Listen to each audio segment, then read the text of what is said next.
Doesn't move. Is my fingers on that? Can you turn that on?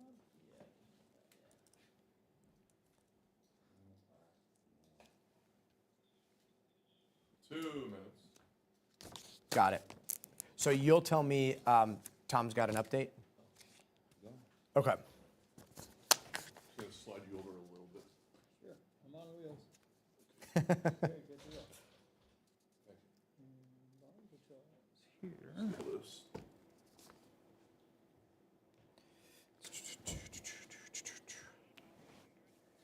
Way too loud. Can you help me find the volume control here, please? It's not that? It is that? Yeah. Okay. Oh, I see. It's got that protection thing on it. Joe, Ah, yeah. I see. Yeah. Got Okay, it. come check And it we'll out. probably, I mean, Chell is going to be such an overview, so I'll probably just have him talk a little bit about, the astronauts. So, yeah, they have been so poetic, so we'll probably do something along those lines. Yep. 1 minute. Am I NASA? Yeah, call me Steve, would you? There's a lot of NASA people in the mix. Okay, try the audio again, please, audio guy. Stream's up. All right. Hey, what's up? If you guys are watching out there, you guys are in charge of telling people that I'm probably not going to be able to talk very much today because we are doing the network special, not NBC News Now. I think it's okay. We're up We'll on see. the net. So I've tune got my into hand on the any volume NBC control, so anywhere, we'll you'll be do it able all to right. see this. We're 30 seconds out, but probably limited interaction today. Still, watch with us.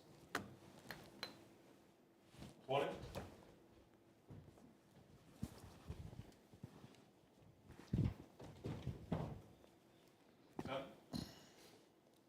Have a good show, everybody. Yeah. 5, 4,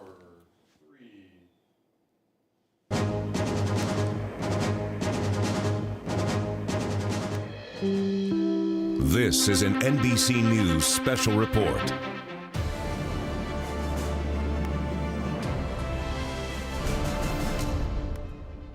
And we are coming on the air with a historic moment in American space travel. I'm Gotti Schwartz.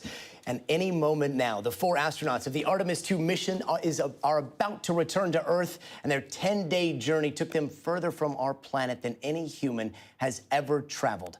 A record-breaking 252,000 miles, and right now they are minutes away from re-entering the Earth's atmosphere before splashing down in the Pacific Ocean off the coast of San Diego, where there is a special recovery team and divers waiting right now to retrieve them. From there, they'll be taken by helicopter to a U.S. Navy ship for medical evaluation. And during their time in space, this crew saw parts of the far side of the moon that no one has seen before. Today's splashdown set to mark the end of a mission that has been decades in the making and the beginning of NASA's plans to return to the moon itself. Let's bring in NBC News senior correspondent Tom Costello. Tom, walk us through what we can expect on this historic day.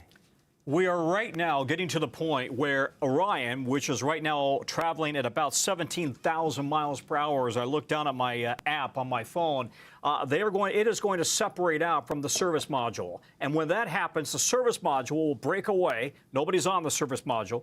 And the astronauts inside the crew module then will begin heading towards the Earth. They will do so at this angle, at this pitch, and they will come in and hit the atmosphere at 400,000 feet. And when they do that, Gotti, they're going to come in at 25,000 miles per hour, just under it. That's Mach 33, 33 times the speed of sound. It's not the absolute fastest that any spacecraft has come in, but it's pretty darn fast. And then, of course, the issue is, as they then hit that plasma, they're going to lose comms. Total radio blackout for roughly 6 minutes. That's expected. It's because the plasma from their interface literally disrupts the radio signals. They expect that they will come out on the other side just fine. That's normal.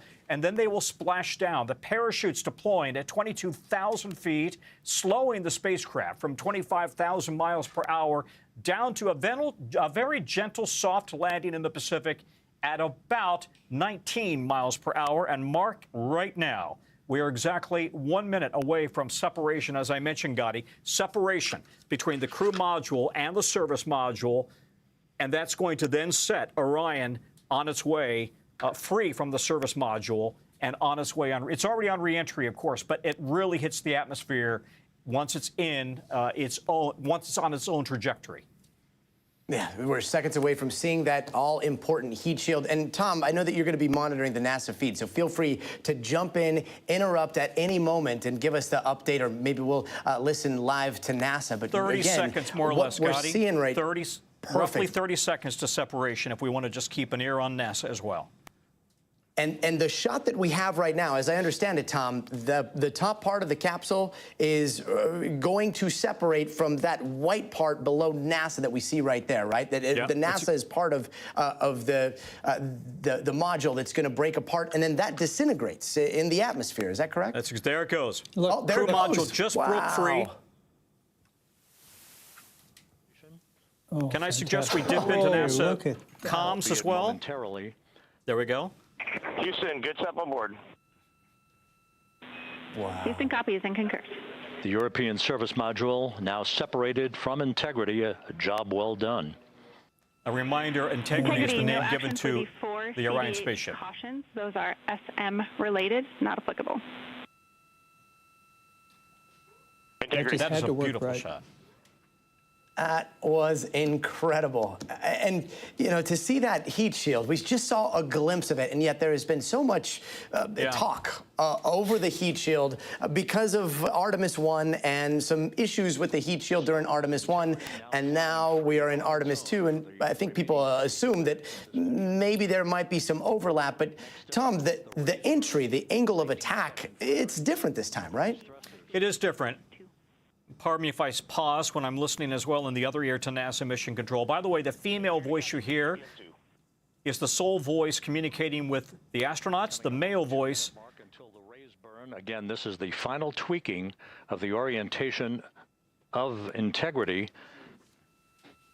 to put it in the right angle, if you will, the angle of attack that it will fly in during its entrance into the Earth's atmosphere. Yeah.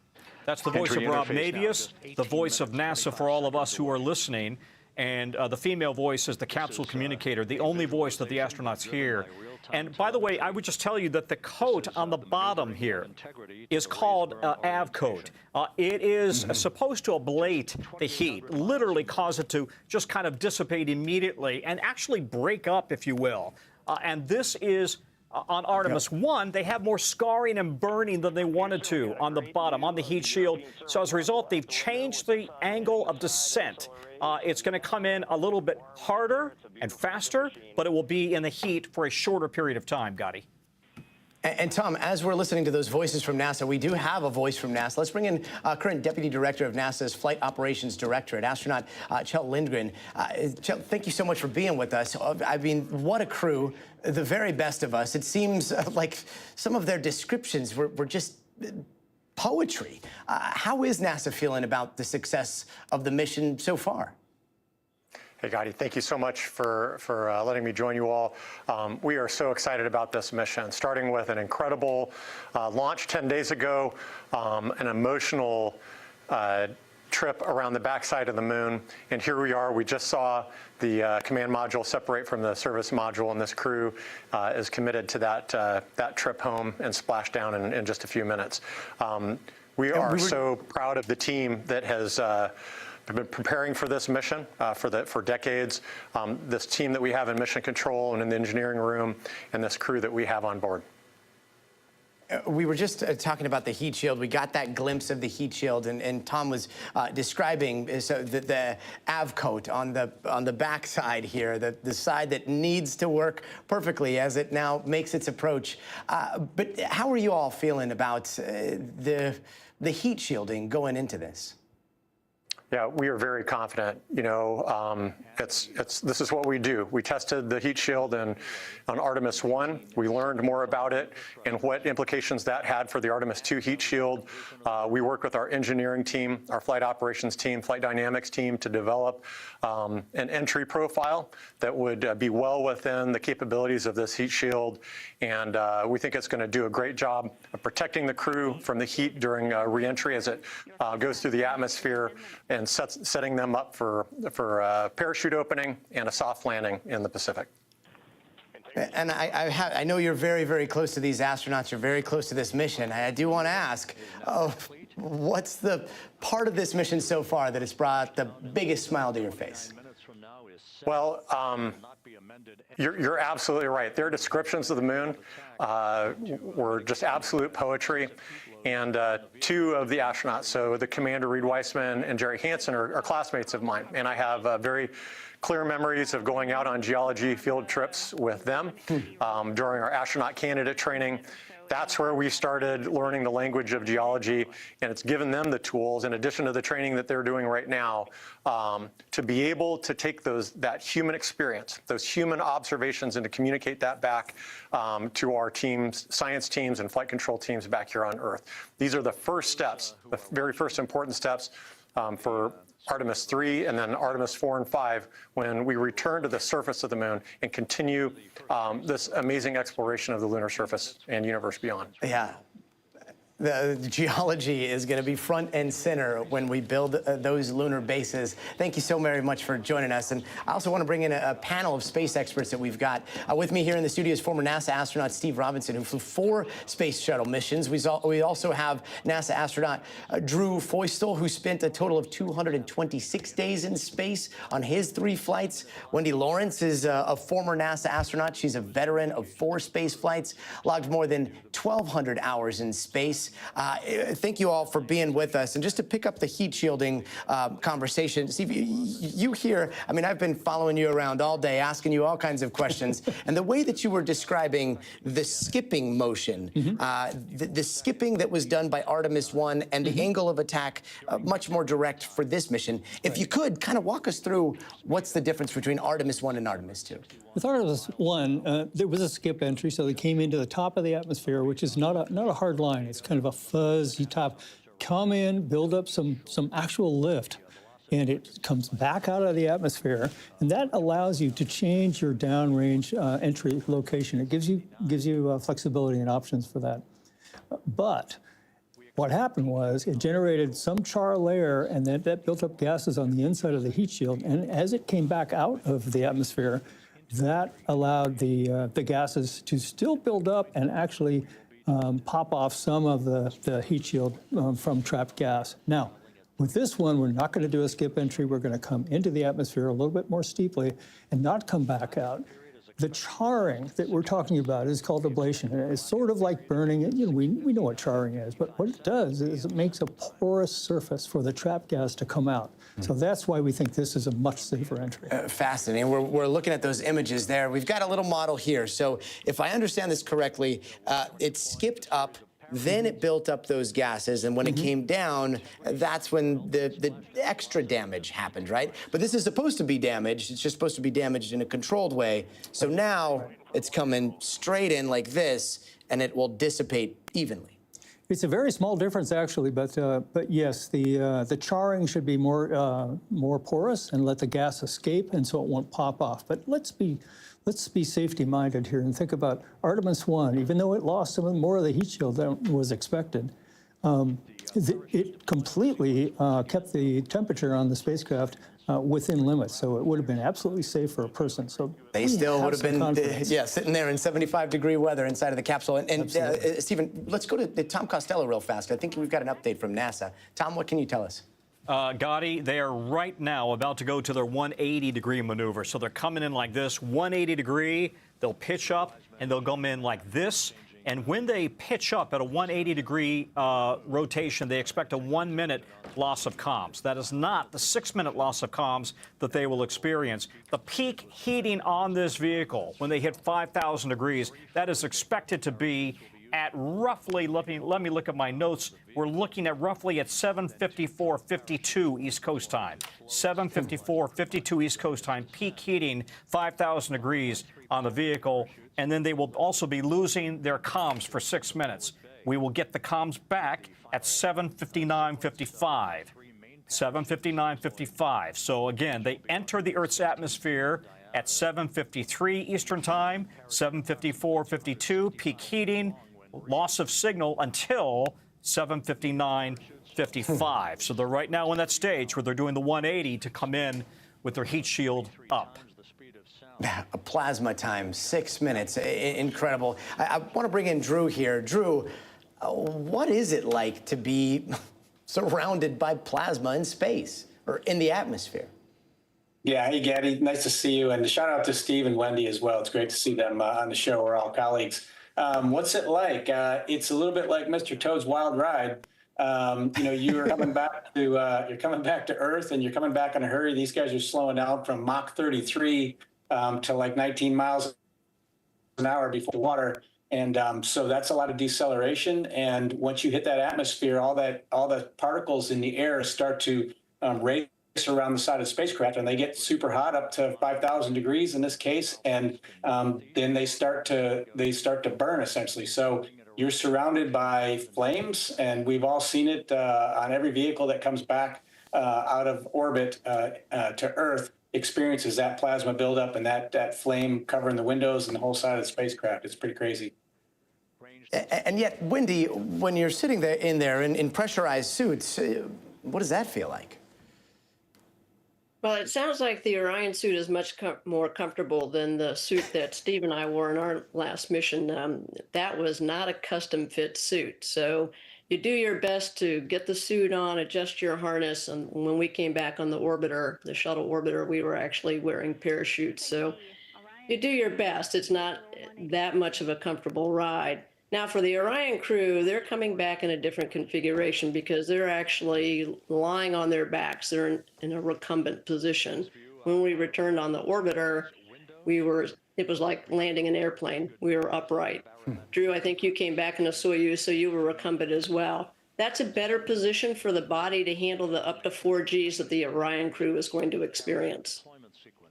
Yeah, and I think we've got another update from Tom Costello that we'll bring back in here. Tom, what can you tell us? They're going into the 180 roll right about now. Gotti, you're looking out the window of the spaceship.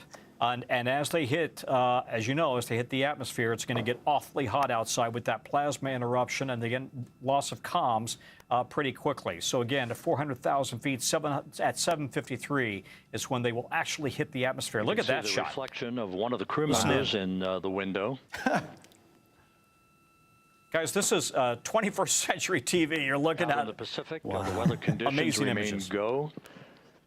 Just a few clouds, some scattered clouds. Winds at 10 knots. Wave heights just about 4 feet. A gentle day in the Pacific for the homecoming of Integrity's astronauts. And as we watch the capsule roll there, Steve, I'm reminded of a conversation we were having a little bit earlier. A ballistic reentry. It is a plan B, and yet there is a plan B for something as incredible as reentry into Earth's atmosphere. We've got this little model here. If I understand it correctly, the ballistic reentry would use some of those thrusters, and here's Earth. Here comes the capsule, and if for some reason something went wrong and they needed to drop faster, they could do that, but they would basically start spinning like a top, and that would force them down more quickly, right? Yeah, may I borrow your space capsule, please? I have to say, Gotti made this space capsule today. That's human ingenuity, not its finest. I was very impressed.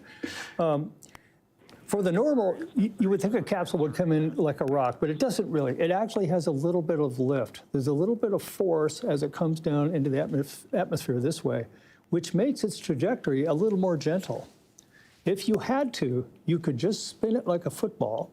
And when it's spun like a football, it's very stable along this axis. It's called spin stabilization. But it doesn't have that lift vector anymore because it's spinning the whole time.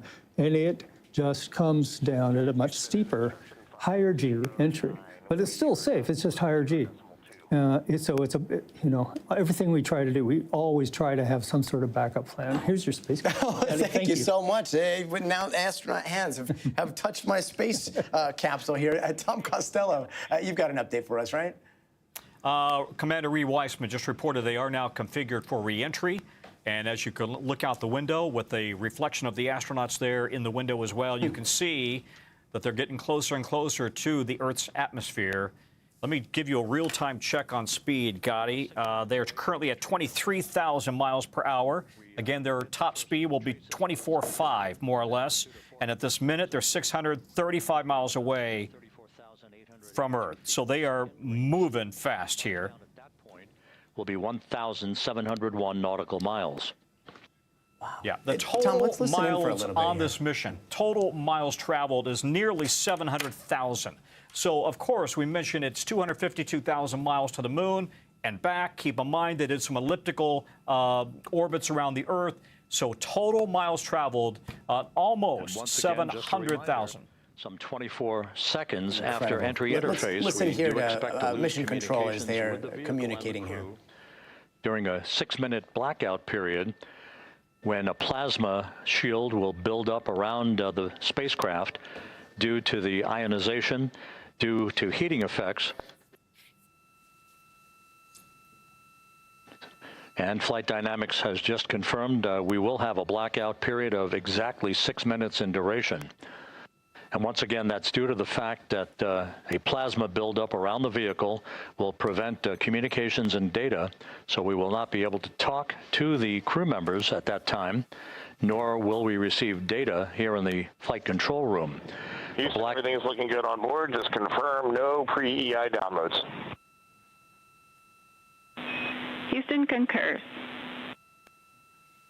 That blackout period to begin at 6:53 and 54 seconds p.m. Central Time, and again will last about 6 minutes in duration. We're about 4 minutes from that blackout time. Drew, if you're still with us here, I do want to ask, there are those moments in space where all of a sudden you lose communication with the ground, with Earth. What are those moments like? Sometimes those moments are okay. We spend a lot of time talking to ground and, trusting in the system and knowing the vehicle is headed in the right direction, which the crew does know at this point. And Mission Control has already confirmed the trajectory looks good. For the crew, it's just a known condition, something we have to, work through. But in terms of the silence, that's okay. It's a good time to tag up with your crewmates and get a little break and sort of take it all in while you're up there in silence. Yeah, taking in that view in silence must be quite something. Stephen, what do you remember from up there? Well, for blackouts, you get to say things to your crewmates that you wouldn't want Mission Control to hear. And then you realize they're taping it anyway on board. Northeast across the Pacific Ocean, 3 minutes from entry interface. Here's Rob Navius. Yeah, about 3 minutes to entry interface. And again, that's when the capsule starts feeling the effects of the top of the atmosphere. They don't hit it. You sort of slowly slide into it. But quite quickly, it builds up a plasma sheath, which is basically an electrically charged gas around the spacecraft. And through the windows, that plasma turns all kinds of colors. It's just amazing. Starts out very kind of a light yellow, and as they get deeper into the atmosphere and gets denser, it turns all the way through orange into kind of a deep red. They're going to come back with stories about what it looked like through those windows. And Wendy, one of the things that we don't talk about enough is the deep trust that happens at NASA, and it culminates with the astronaut experience. When you are entrusting your life to reach up into the heavens, you are trusting every engineer, anybody that has done any of the computations to get you to where you are. Talk to me a little bit about what that trust feels like on a moment like this when you're about to re-enter the atmosphere. Well, Gaddy, that's really an excellent question, because oftentimes as astronauts, we would point out that we're kind of the tip of the iceberg, all the attention's focused on us. But there's this huge base of an iceberg. That's the team that supports us on the ground. And those folks are absolutely incredible. They're experts in everything that they do.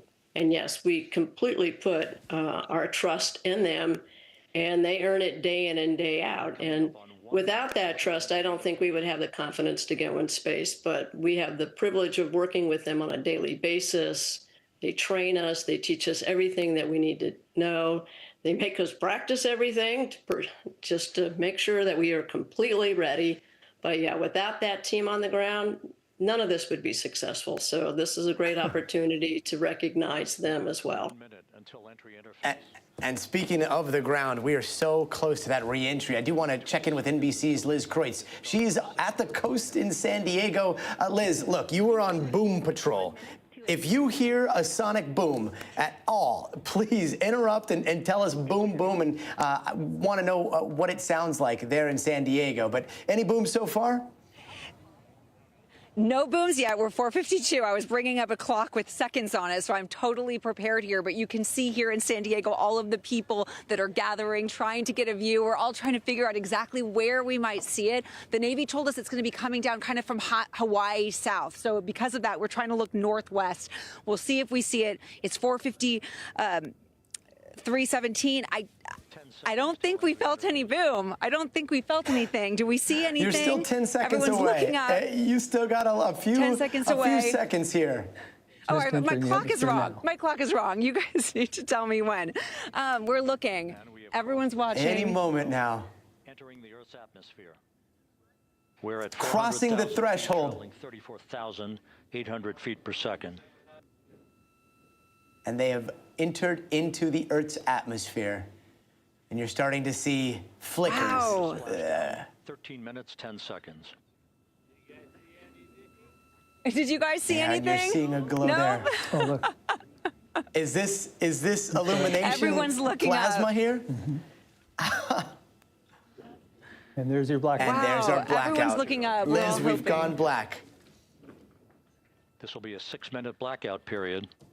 6-minute blackout period starting now. Joining us now from a splashdown watch party, Joe Little, a reporter with our NBC station in San Diego. Joe, everyone's listening right now for that sonic boom. I don't know if you're going to hear anything where you are, because it sounds like people are going pretty wild there. We've ended our communications blackout. It'll be a 6-minute blackout period. I lost network. Hey, Joe, I'm not sure if you can hear us there. Let's go back to Liz Kreutz if we've got her. Liz, you're on the ground. We're on boom patrol at this point as we are now in that blackout. But Liz, any word there on the ground? Any sounds coming from the direction of the capsule? Not yet. We heard the sound of a jet ski right at that moment. So we were like, wait, is that it? Unfortunately, it wasn't. But I mean, it is so cool. You can just see it's so beautiful here in San Diego right now. This is bringing everybody together. Everybody, there's such a sense of community here with all of us just so excited about this historic moment, all anticipating whether we're going to see it, whether we're not. And even if we didn't, it's just cool to know that right here, just what, 50, 60 miles to the north of us here is where it's splashed, or could potentially soon splash down. And I'll also tell you, Gotti, that the reason we're here is right across this Navy base is where the astronauts will be flown when they are retrieved from the Orion capsule.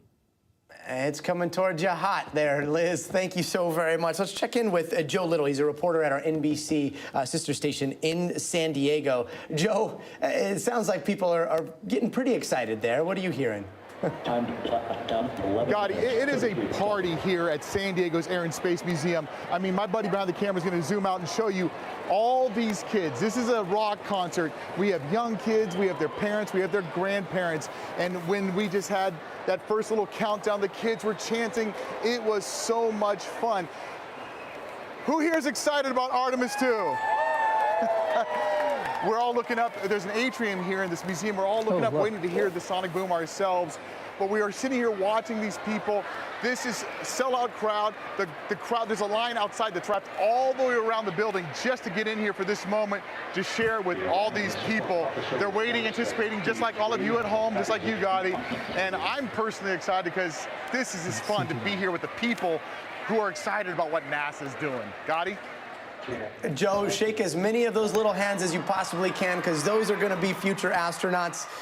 Joe, thank you so much. We are getting closer to the big moment. Our coverage continues in just a few seconds.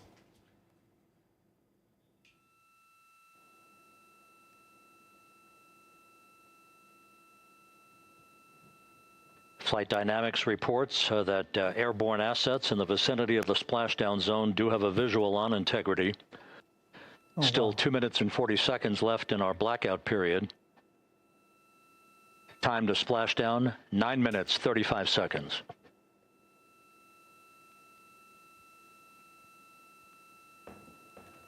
So somebody can see them from aircraft.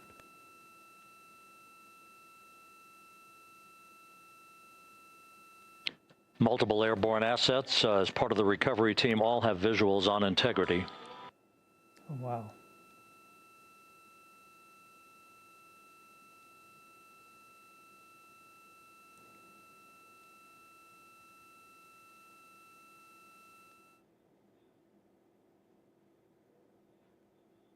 And the WB-57 flying in the splashdown zone also has a visual.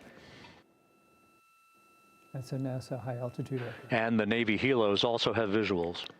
The excitement is building as the astronauts make their way back through the atmosphere. Let's listen into We're NASA still TV. in the blackout period. Still do not have communications from the crew.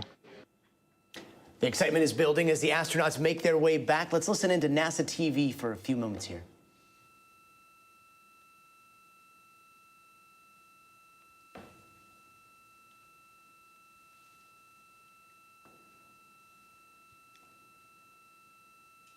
"90 seconds left in the blackout."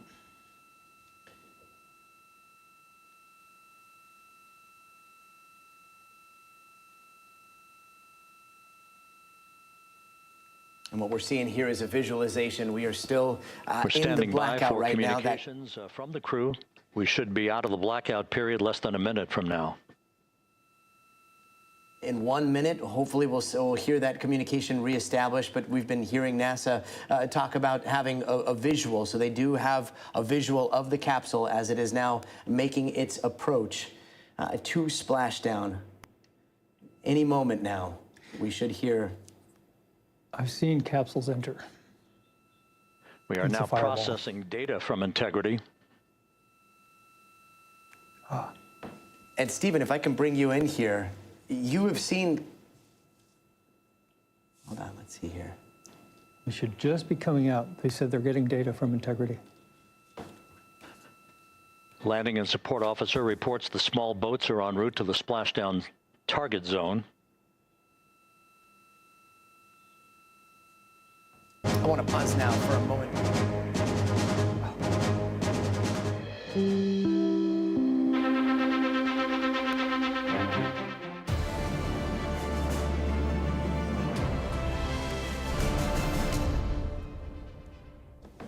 And welcome to viewers just joining us. We are moments away from the historic splashdown for the Artemis II crew. 4 NASA astronauts about to return to Earth after a 10-day journey into deep space. This is the furthest humans have ever traveled, and the crew laid eyes on parts of the far side of the moon that have never been seen before. Let's bring back Tom Costello and former NASA astronauts Steve Robinson, Drew Feustel, and Wendy Lawrence. What we are hearing right now, I believe, is the reestablishment of communications with the capsule, right? Yeah, it's ongoing right now, Gotti. Here's ComCheck right now. Let's listen in. Houston, integrity, we have you loud and clear. Your trajectory is nominal, and your recovery teams have visual. Guidance looks good. No action for the enabled internal camera controller fail. Okay, we are 2 minutes away from splashdown. Control as voice communication reestablished with Commander Reed Wiseman. For America and a waiting world, integrity is 5.5 minutes away from coming home. And it looks like this might be a visual shot from the ground, right? Tom, is that what we're seeing there in the? I think you're seeing it from the ship right forward-looking there. infrared. I think you've got the ship. This is it looks like the naval ship, and it is supposed to 19 nautical miles. splash down at 8:07 p.m. Eastern Time. Comms are reestablished. Everything about this has gone perfectly.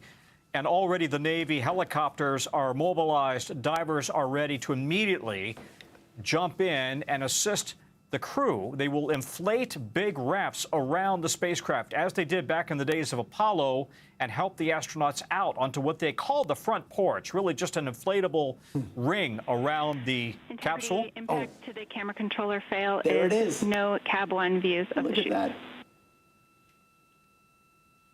Wow, that tiny dot is 4 humans hurling through our We atmosphere need the at chutes such to an work now. incredible GPS speed. And A good They view are of now clear integrity. of that Time to splash atmosphere. down 4.5 minutes.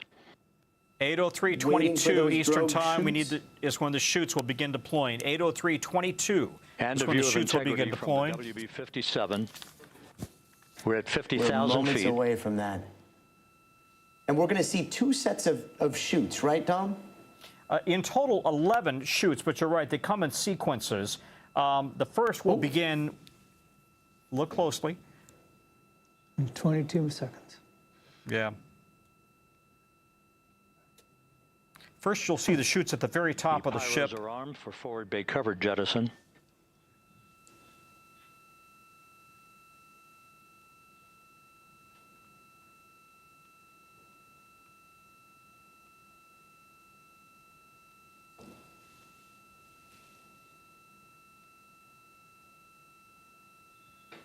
And there go the first series of parachutes. And we're on drogues. And Houston, we're visual 2 drones out the window. 2 good drogue chutes. Next up, We copy. We see them.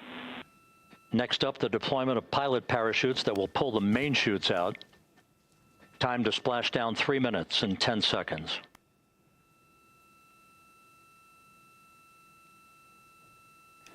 This is from a NASA airplane. Beautiful Perfect shot. descent rate according to flight dynamics. Good rates on 2 drogues.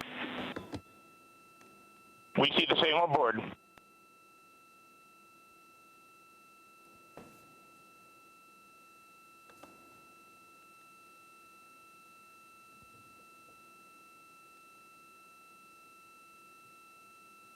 Passing through 10,000 feet. Still on drogues. Open at 6,000.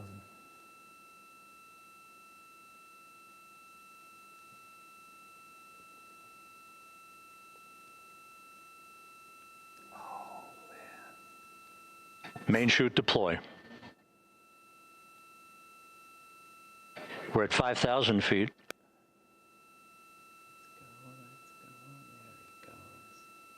Search and recovery beacon has been activated on integrity. And we have 3 good main chutes. Wow, look at Good 3 main chutes, good reefing, good descent rate. Good rates, and we see 3 good-looking parachutes.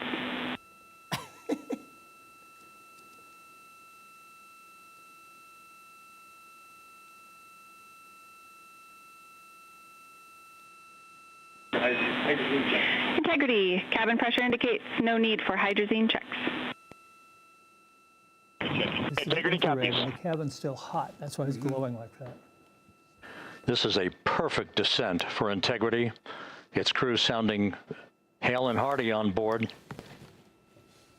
Plasma day. Time to splash down 1 minute, 15 seconds.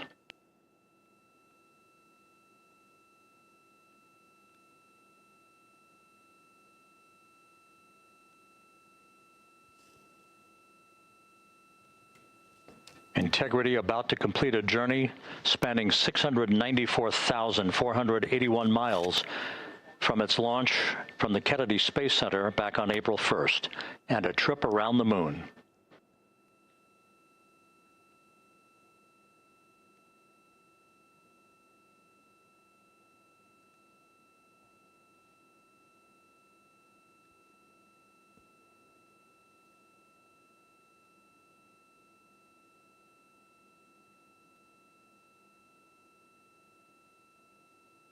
Did you see that firing? Yeah. What was that? Yeah. If you're getting the capsule. Passing through 1,000 feet.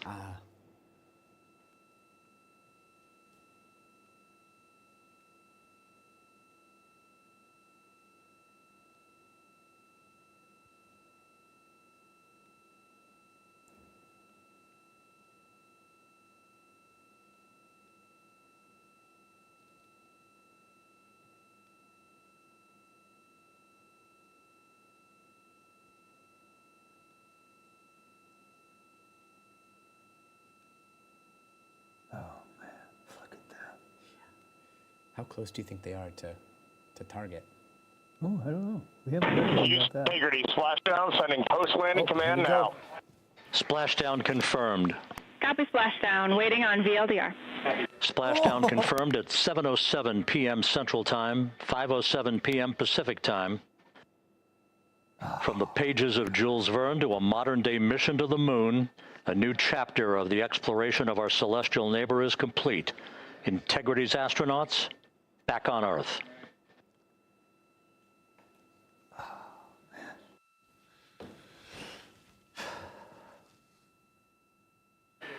And the landing and support officer reports the vehicle is stable 1.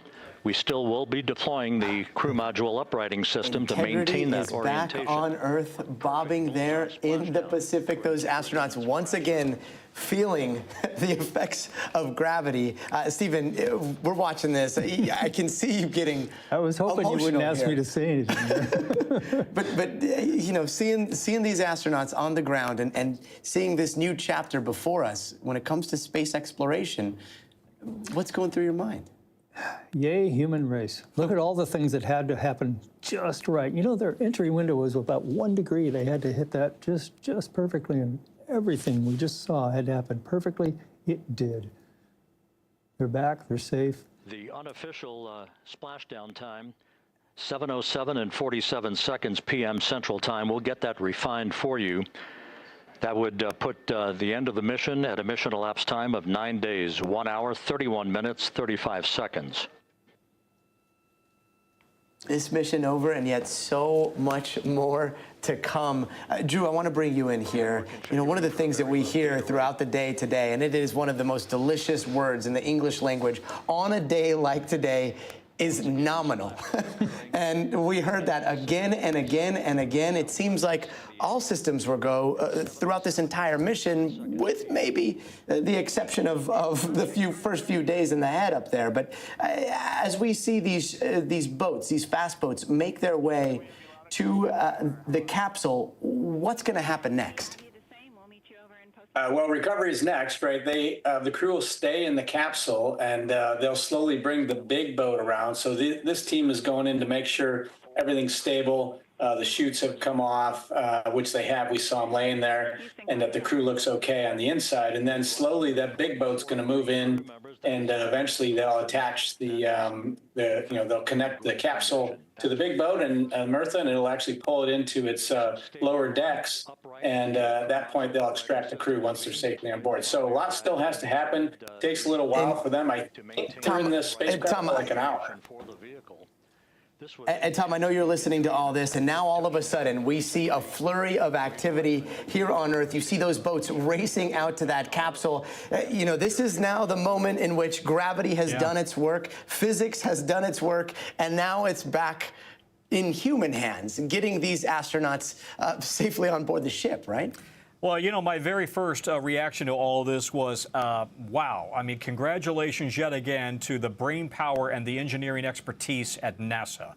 Beautifully done, beautifully executed from the moment they lifted off, and this touchdown, the splashdown right on the money could not have been any better. And so to your point, now we see those boats that are on their way to the capsule, and in those boats, we have Navy divers and Navy corpsmen, or diving medics, if you will, experts who are both involved in the recovery. They will immediately put an inflatable collar around the capsule, and then they will call that the front porch. Stand by. Let's listen.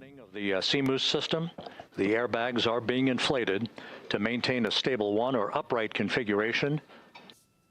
And there's a good view from one of the naval helicopters hovering overhead. Beautiful view. And what he was also making a point of is that already Reed Weissman has reported that all three, they're all in excellent shape. I was just going to say, they are reporting condition green. No, they're not nauseated. They could be, but green means they're in great shape. All of them in great shape. So the medics are going to check them out regardless. They're going to be hoisted up by helicopter, 2 helicopters. Each chopper will take 2 astronauts. They'll go to the ship. And on board the ship is Lieutenant Commander Wang, who is an ER doctor. 406, and we're powering the radio now. Go ahead. And Lieutenant Commander Wang, Dr. Wang, will be in charge of their immediate evaluation. The team is not seeing the signal. Your SAW radio uses the same antenna, so you may run into trouble with the radio. Okay, copy. And we are also powering up the sat phone now. And assuming, Gotti, assuming that they check out medically, and there's every reason to be that they will then be choppered over to San Diego Naval Air Station at Coronado, and then off to Houston on a plane tonight. So there's no rest for the galaxy travelers. They're immediately going to get on a plane and go to Houston. Wow. And we have 5 inflatable. And hopefully get some food in their bellies, some food that doesn't come from a squeeze pouch. Can I just make one more point, Gotti? I think the world has fallen in love with these 4 people. And having gotten to know them myself over the last couple of years, they are every bit exactly what you have seen on television and in our coverage for the last few weeks. Every one of them is kind, decent, smart, thoughtful, considerate, and damn good at their jobs. And I think you have seen over the last few weeks who they are, their character coming through in every interview. And honestly, having gotten to know them so well over the last few months and years, I've gotten choked up a number of times in the coverage. Because you start to think of them almost as friends, given how many times we've talked. But so I think the world can breathe a sigh of relief. They're all safe back on Mother Earth. Yeah, that sigh of relief comes with the knowledge that, as you describe it, that they are truly the best of us, and they are now safely here on Earth. Drew, I know that you've been in contact, up until this mission with some of the astronauts on board here. How would you describe this crew? I would describe this crew as competent and capable and caring. I mean, they exemplify, what we train for as astronauts. They show expeditionary behavior and caring for themselves and for each other as a crew. And I think these individuals are exceptional together, and they show what we expect of all astronauts. All NASA astronauts come from a similar mold, and we train and work together to be able to execute missions with this level of excellence. And I think you've seen the culmination of all that work here over the last 10 days for this Artemis II crew.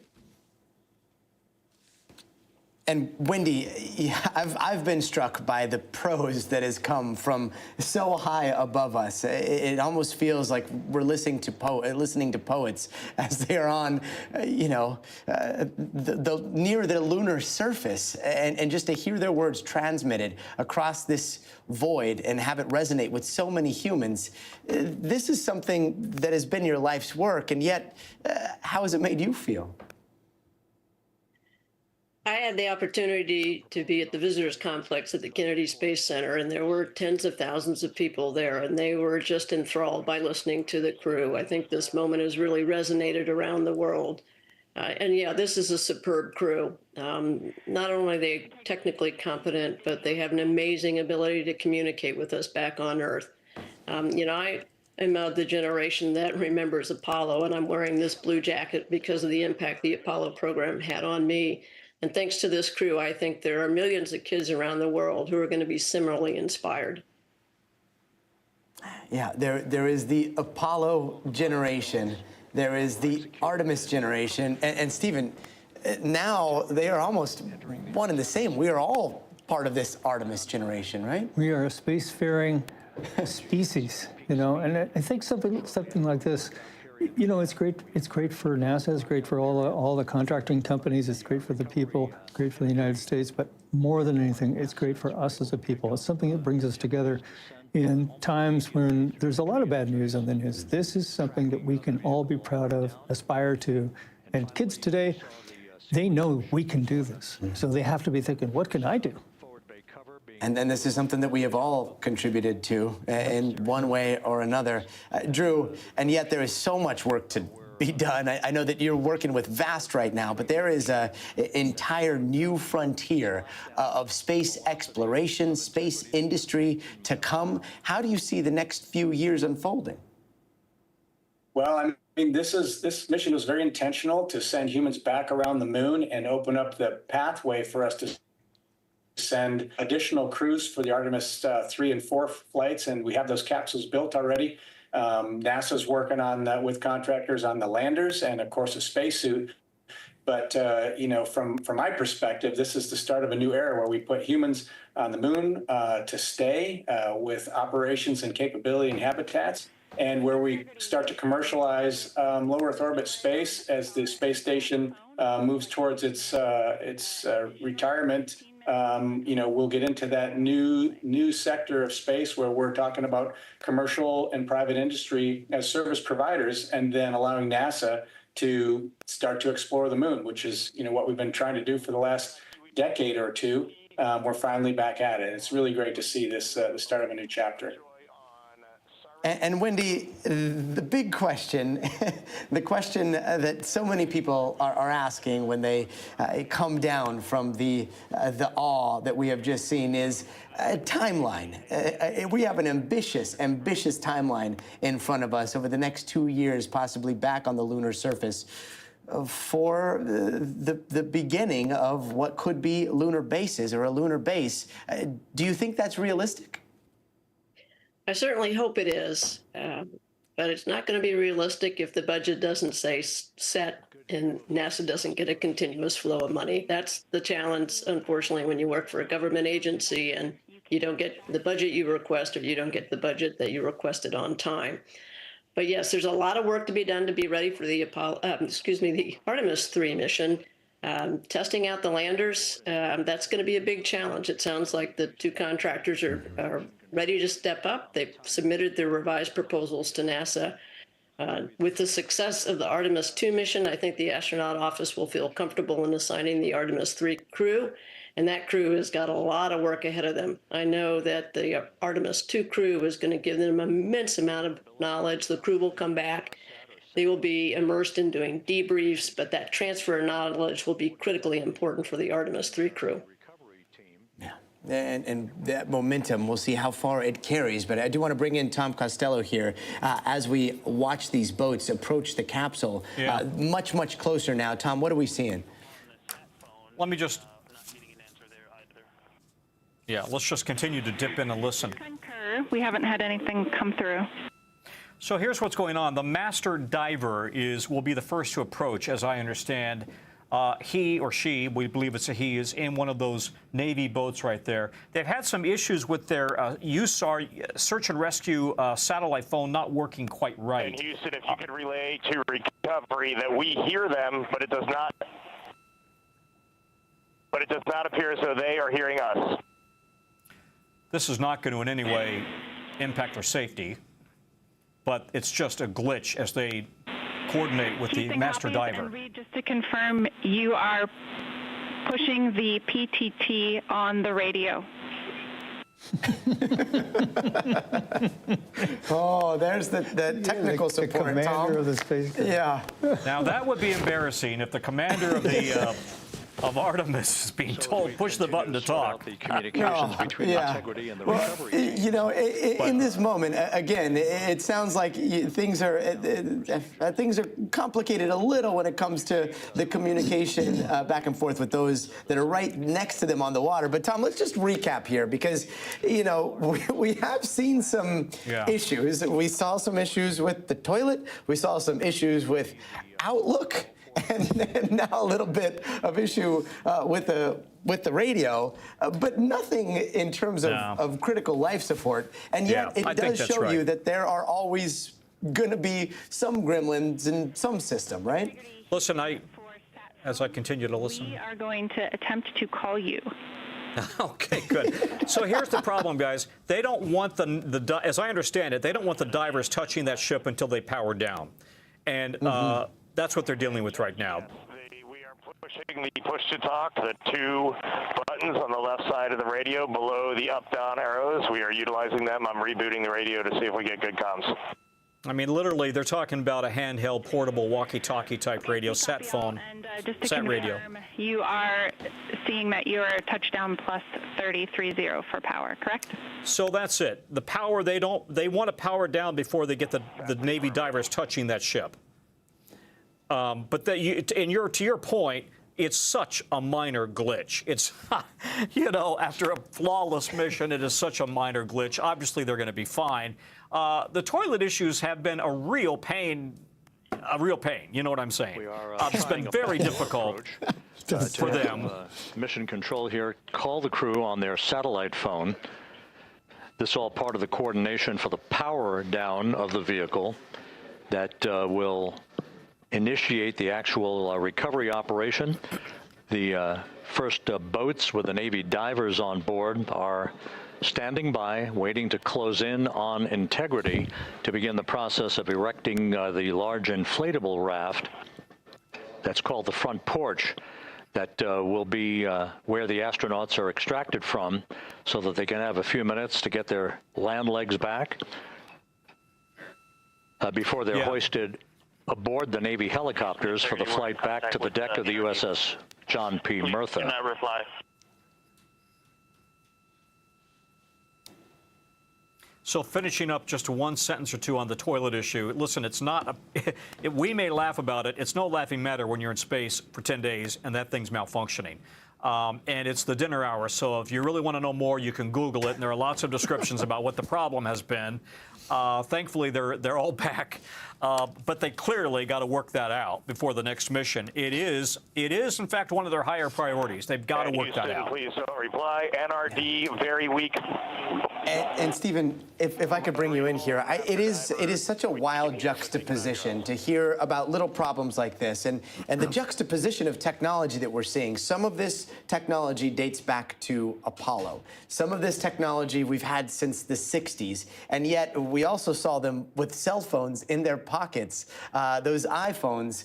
And now we see them talking on the radio. And so it's this weird time where you have very advanced technology, tried and true technology, and somewhat of a mix and a mess when it comes to what works and what doesn't work. Oh, I don't think it's a mess at all. I think you count on the stuff that you know works, and you invent new things for things that you can't do with the old things. And this is exactly the approach for the space program. You know, and people say, oh, that looks just like Apollo. Didn't we do Apollo? Well, the reason that capsule looks like an Apollo capsule is because the physics of the atmosphere have not changed. On OE1, is there any chance to tie us into NRD? And Costello, Tom Costello, if you're still with us, it sounds like they're trying to patch into the comms that Mission Control has. Is that what's going on? I think that's right, buddy. And the bottom line here is that obviously the commander of the ship needs to talk to the master diver to coordinate when he approaches, and they need to power down and make sure all of that's coordinated for obvious reasons. You don't want to take a chance of somebody being injured, especially a Navy diver right now. While we stand by for the establishment of communications between Integrity and the recovery team that is basically standing by very close to the spacecraft, we're going to go to the deck of the USS John P. Murtha, where Megan Cruz is standing by with Administrator Jared Isaacman.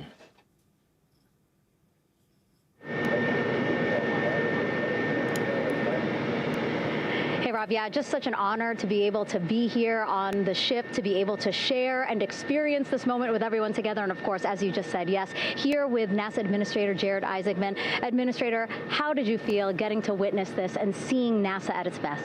Oh, I mean, I'm honestly, I'm still at a loss for words. I mean, you know, like the childhood Jared right now can't believe what I just saw. I mean, almost been waiting my whole lifetime to see this. And then it's NASA Administrator. I just couldn't be more proud of the entire workforce, the years, the effort, the late nights, all the hard work from across the country that contributed to this incredible moment right now. And yeah, incredibly grateful too for our teams here on the John P. Murtha right now. Yeah, look at them behind us here. We've got everybody. Hey, what do you guys think? We just brought some astronauts back from the moon, huh? Unbelievable. Thank thank you. Yeah, so grateful to the Navy, the sailors that are here, the NASA teams. I mean, this is a joint effort that's on their way right now. These recovery forces are getting out to our Orion spacecraft, to Integrity, to get our astronauts back on the ship safely. Yeah, and this is not just an accomplishment for NASA. This is an accomplishment for humanity. Again, a historic mission to the moon and back. How does this make you feel, and what do you hope people take away from this? Well, I'll tell you, I think about the crew members that we've all had an opportunity to observe over the last 10 days, right? I mean, they're absolutely professional astronauts. I mean, wonderful communicators, almost poets. But then I think these were the ambassadors from humanity to the stars that we sent out there right now. And I can't imagine a better crew than the Artemis II crew that just completed a perfect mission right now. So, yes, it's a huge moment for everybody, right? I mean, we are back in the business of sending astronauts to the moon, bringing them back safely, and to set up for a series more. I mean, this is not a once in a lifetime, which you hear sometimes around here. It's like, this was a once in a lifetime. No, it's not. This is just the beginning. We are going to get back into doing this with frequency, sending missions to the moon until we land on it in 2028 and start building our base. Yeah, are we going to build on the momentum for Artemis 3? I mean, it's just around the corner. Absolutely. So, I mean, that's, part of me too. I can't wait to get the crew off of Integrity right now, but also getting Integrity back on this ship so we can start taking a look at it, because all that data is so. And you hear Jared Isaacman there, the NASA administrator. Steve Robinson, Drew Feustel, Wendy Lawrence, thank you so much. What a testament to what humans can do with trust, with courage, collaboration, and integrity. Now to the moon and beyond. This concludes NBC News' special report. We're having continuing coverage ahead on our streaming network, NBC News Now, and online at NBCnews.com. I'm Gotti Schwartz, and thank you for watching.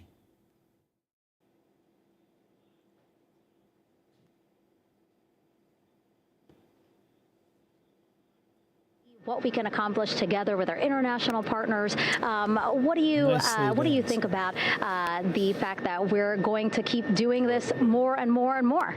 It's incredibly exciting. I mean, yes, it's the contributions, like the best and brightest across the NASA workforce from across the country, our industry partners, our international partners. We had a Canadian Space Agency astronaut on board in Jeremy. We had the European Service Module. And you think in the days leading up to this launch, I mean, 48 hours prior to launching Artemis II, I was meeting with the Italian Space Agency. We signed a memorandum of understanding to build a habitation module on the moon. I mean, you have countries, all of our allies and partners coming together saying, we are committed to this effort. We are returning to the moon. We're doing it to stay. We are building that enduring presence. We are going to master the skills on the surface of the moon so someday we can undertake missions to Mars. It's just an incredibly exciting time, and we're not going at it alone. We're bringing everybody along with us. Absolutely. And speaking of everyone, one more time.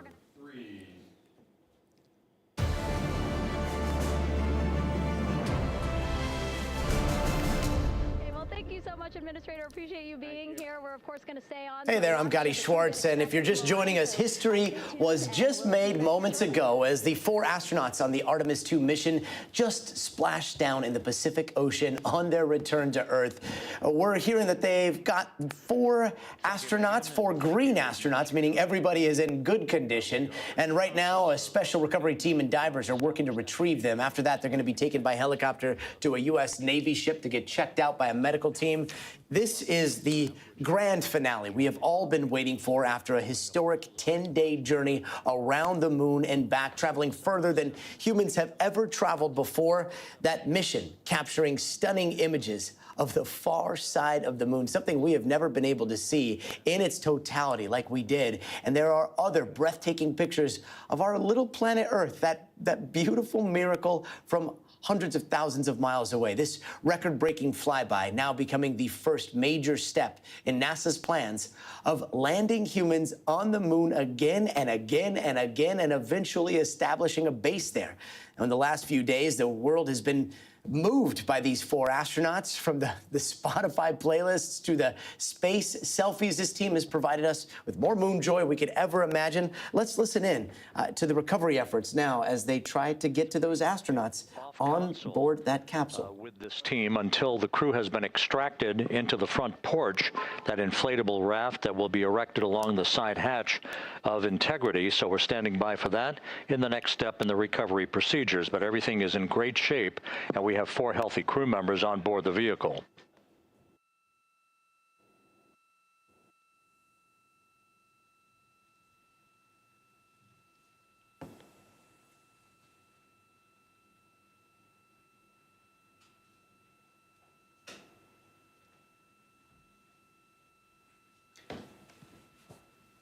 it looks like we've got a the entry little bit events of radio went by the silence book, here. no issues, perfect trajectory But you for hear integrity. Mission Control That was talking about culminated, how one final nominally raise burn things went, how everything went according to plan. What we are watching right now, you see those boats there in the Pacific Ocean. Those boats have been circling the Orion capsule, Integrity there, floating in the Pacific Ocean, and you've got these Seahawk helicopters that are flying above. If I'm not mistaken, they will be rolling out what is an inflatable front porch. They will attach that to the front of the capsule, and then those astronauts will be brought out one by one. And again, if I'm not mistaken, they will be lifted, hoisted up into those helicopters and then taken to the deck of a nearby Navy ship and then taken to San Diego, where they will be readjusting to the effects of Earth's atmosphere here. Tom Costello, I'm not sure if we have you out there, but we don't have Tom Costello right now, but we do have Stephen Robinson, who is an actual astronaut, unlike myself and Tom, wannabe astronauts. Stephen, you have been in situations similar to this. You've been in situations in which you've come back to Earth on a space shuttle. These moments on return to our planet, what are they like? These human beings have been through an amazing experience in just the last hour. They started out in microgravity. They're floating. Everything was floating, and you get used to that. And then they strapped into their seats, and they felt the G-force coming on. It's kind of gradual, and it went all the way up to 4Gs, and then they saw things out the windows they've never seen before. I guarantee you, you're going to hear them talking about that with the colors of the plasma and the force building up. And then after they get down through the atmosphere, the drogue chutes come out. That's a big shock in the spacecraft. And then when the main chutes come out, it's another big shock in the spacecraft. And so then they hit the water, which is not that gentle kind of thing. It's a big smack on the water. So they have really been through a lot in the last hour. And they're sitting there now, bobbing in the ocean, just thinking about, did I really do that? Did that really happen? And could I do it again? I guarantee you they're thinking that. It's funny, we were hearing somebody a little bit earlier today, and they were wondering how comfortable those seats were if they're sitting in those seats for quite some time, but they're in zero gravity. You're not sitting. There is no pressure on their body at all. Yeah. I imagine that is extremely comfortable. Yeah. And then all of a sudden, gravity gets pretty heavy, right? It's the next morning that it gets to you. Huh. You go to bed, you go to sleep, you wake up, and you have to get out of bed. Where for the last, for the mission, you weren't getting out of bed. You were just floating before you went to bed, in bed, and out of bed. And you have to actually expend effort to climb out of bed. And you think, I miss zero gravity. Oh, and one of the other things that people don't realize is, in the vacuum of space, you were describing seeing stars. I mean, you've done some actual spacewalks, but seeing stars even from the window there, they look different, right? They look different. We see the stars through the atmosphere, so they all look kind of bluish and they twinkle. And we learn songs about twinkling stars. So you go out to space, you go to low Earth orbit. The stars don't twinkle; they just look at you. and to me, it seemed more friendly. They seemed more direct, and you felt like stars were different distances, not different sizes. And strangely enough, surprisingly enough to me, all the stars were slightly different colors from each other. Huh. I did not know before I went to space at age 41 or whatever it was that stars were actually different color. Of course, it makes a lot of sense from a planetary physics point of view, but I didn't know you could actually detect that with your eyes. Just very subtle differences. And there's so many small things about being in space that the human mind adjusts to and takes in as it feels like some sort of gift of nature, that a human can actually experience these things. And a gift that hopefully more people will get to experience here. We've also got engineer and former NASA astronaut Danny Olivas. He's with us. He's a 5-time spacewalker. Danny, we were just, I don't know if you heard us talking here, but the things that humans here on Earth will just never understand about space, add to the list here. Boy, I mean, everything from sleeping in space, and Stevie Ray can talk about this. It's a wonderful experience, and I know that when I came home, I always felt like I was floating. Felt like the whole Earth was rocking back and forth. And in fact, when I went to bed at night, I'd have to leave one foot hanging off the bed so I could feel the floor. Otherwise, it was very disorienting to me. The body adapts wonderfully once it's in space, and eventually it adapts when it comes back home again. And that's kind of the beautiful thing about the human body is it's so adaptable. But there are some really, incredibly nuanced things, from the smell of space to just what it's like to be outside. Stevie Ray and I both did spacewalks, and it's just a wonderful experience. And I know that they're going to come back with wonderful stories. They're going to drop some knowledge on us, drop some knowledge on this entire planet, because we as human beings have never been where they have been. And that's breathtaking. That's incredible. That's something to just celebrate today.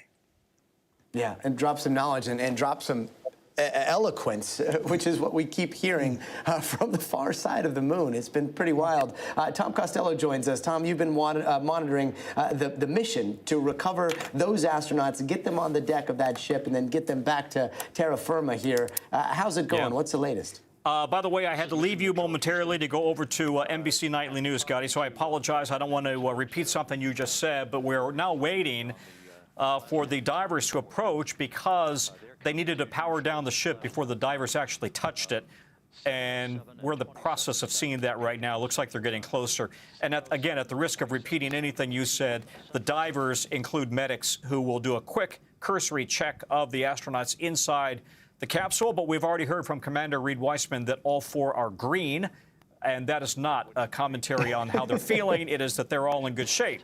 And so they will be put onto helicopters, hoisted up into helicopters, taken over to the USS John P. Murtha. And on board the John P. Murtha, you have a medical team led by Lieutenant Commander Wang, who is an ER doctor, and says he expects some nausea, some vertigo, maybe, and maybe some dehydration. But all in all, he thinks that they're probably in great shape. And assuming they are, they will be choppered over to San Diego. Then they'll catch a flight back to Houston tonight. By the way, the NASA administrator is right there on that Navy ship as well, waiting to greet them as soon as they come aboard, I should say. I've had a lot of texts and messages and emails over the years. It feels like years, over the last few days, asking me about, is this any different than Apollo? And the truth is, of course, Artemis is the twin Greek god of Apollo. This is all about building on what Apollo accomplished and literally standing on the shoulders of Apollo. And yes, the Apollo missions, most of them orbited the moon and saw the far side of the moon, but they were at such a low altitude, they took in a very limited view of the far side of the moon. However, this crew, the Artemis crew, was at a distance of about 4,000 to 5,000 miles above the surface of the moon, and therefore they took the total view in from pole to pole. And with modern high resolution photography capabilities, we're able to photograph it. So while it is true, yes, astronauts have seen the far side before, not like this, but the true mission was really a test mission, a test flight, to see how well Orion performed before we do actually send astronauts back. And look at this approach now. So that's the next step in the recovery process that will lead to the hoisting of the crew members. For 2 crew members for each helicopter, they'll be hoisted to a pair of Navy helicopters that will then fly a short distance back to the USS John P. Murtha. And again, to reiterate, why are they waiting? They're waiting because they wanted, it's protocol. You got to wait till the ship is completely powered down so there's no risk to those Navy divers. And I will say, Tom, comparing this to the last time we saw, I believe the last time we saw a splashdown in the Pacific Ocean, it was Crew Dragon, there were dolphins, and there was the most still water I've ever seen, on the recent memory. And yet here, it looks like there are some waves out there, yeah? It looks like it, but I think it's just about as perfect of a day in Southern California as you could expect. Although you're there, I'm on the East Coast, but it certainly looks like a beautiful day there off the coast of San Diego. They're about 50 nautical miles or so off the coast of San Diego. Yes, you know what they call. And we are told, the by the way, coast Gotti, of- I want to make it clear. It is powered down, but there's a wait, right? Once it's powered down, they have to wait a certain amount of time before they actually give the go-ahead. And Tom, do you know what they're calling the coast over here, the West Coast, on this day? They're calling it the Space Coast. You're stealing that from Florida, huh? Just for a day. Just for a day. Okay, Let us have it for one day here. Let's bring in Dr. Emily Rice. She's a space scientist and an associate professor of astrophysics at the City University of New York. Doctor, thank you so much for joining us. We have astronauts joining us as well, but I don't want to put them on the spot for this question, because this is the question that so many people have been demanding answers for, and it's a political question. Why has it taken us so long to go back to the moon? Yeah, I mean, we chose to go a different direction for what we call the space shuttle generation. Like after Apollo 17, yes, after Apollo 17, there were more Apollo missions planned up until 20. They had plans for them, but then they decided to work on low Earth orbit instead. And so there was, political motivations and kind of technology motivations for things like that. But we got Skylab, we got Mir. We have the International Space Station, which is, started in 2000, was built by the space shuttles. And then we went back with Soyuz, we went back with Dragon capsules. And one of my favorite things about this mission is when the astronauts in orbit around the moon talk to, or flying past the far side of the moon, not quite in orbit, talk to the astronauts on the International Space Station. I don't believe that has happened before with two astronauts and two crews of astronauts in very different places. Maybe it has because when the shuttle went up to, say, launch space satellites and things like that, they didn't go to the same orbit as the International Space Station. But still, from that long of a distance, definitely hasn't happened before. Wow. And as we watch these helicopters and these boats get closer and closer to the capsule, let's listen into NASA here for just a bit. Entry Flight Director Rick Henfling now waiting for the life raft, the front porch, to be erected along the side of the vehicle so that the hatch can be opened and the crew members extracted from integrity, soon to be hoisted one by one into a pair of Navy helicopters for a short flight back to the deck of the USS John P. Murtha. If you missed it earlier, we talked to Flight Dynamics and received a more official touchdown time or splashdown time, as it were, of 7:07 and 27 seconds p.m. Central Time, 5:07 and 27 seconds p.m. Pacific Time. That would equate to a mission elapsed time of 9 days, 1 hour, 32 minutes, and 15 seconds.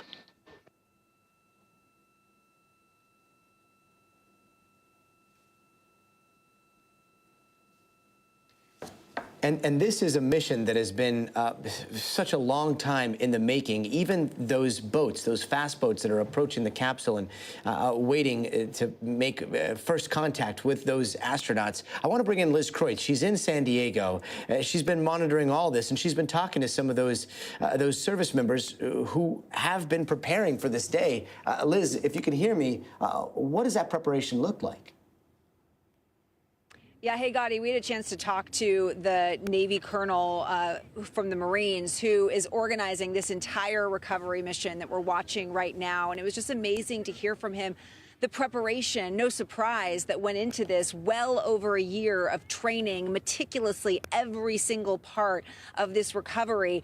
They said that even just recently, for 2 different times for full weeks, the team that we're watching right now, this dive team, went out with NASA far off the coast of San Diego and simulated exactly what we're watching right now over and over again with an Orion capsule.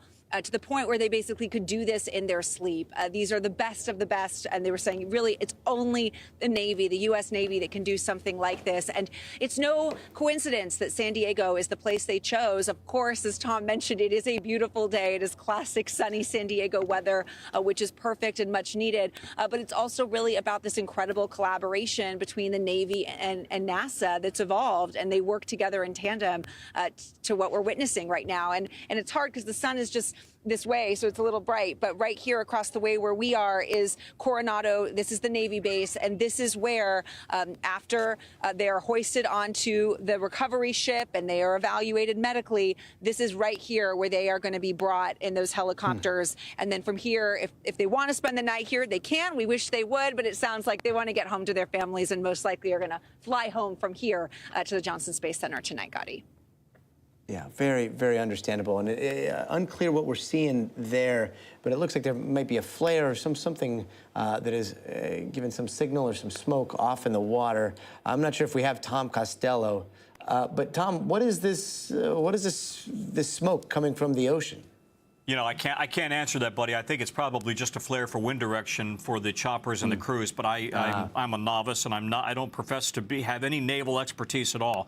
I did want to tell you, however, that NASA Administrator Jared Isaacman tweeted out a short time ago, "Splashdown, America, stand by." Let's listen. From the imagery assets out at sea in the Pacific of integrity, we continue to get good reports from the landing and support officer, who's in contact with the recovery team, that the crew is in excellent shape, no issues. They're just currently biding their time, waiting for the front porch to be erected. We have no hazardous, we have no hazard gases and no hazardous situation with the vehicle. It performed perfectly all the way down from entry interface to its splashdown in the Pacific at 7:07 and 27 seconds p.m. Central Time. Sorry, the front And porch as you they're can talking see, about is inflatable. the first phalanx of recovery personnel now pulling up alongside of integrity.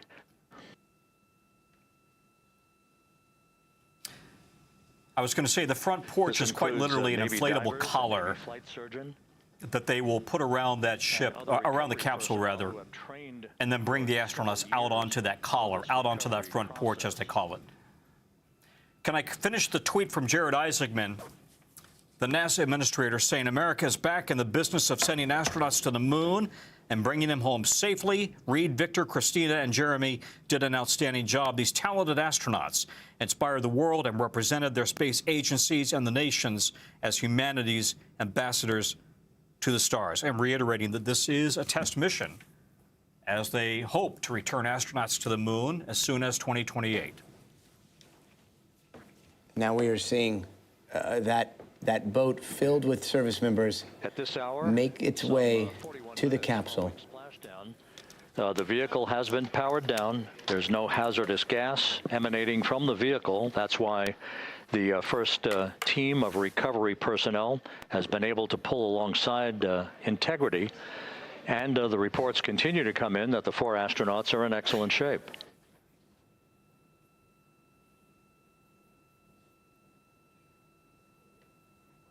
Gotti, it's probably worth making the point. These guys have practiced for this, as Liz Kreutz has mentioned.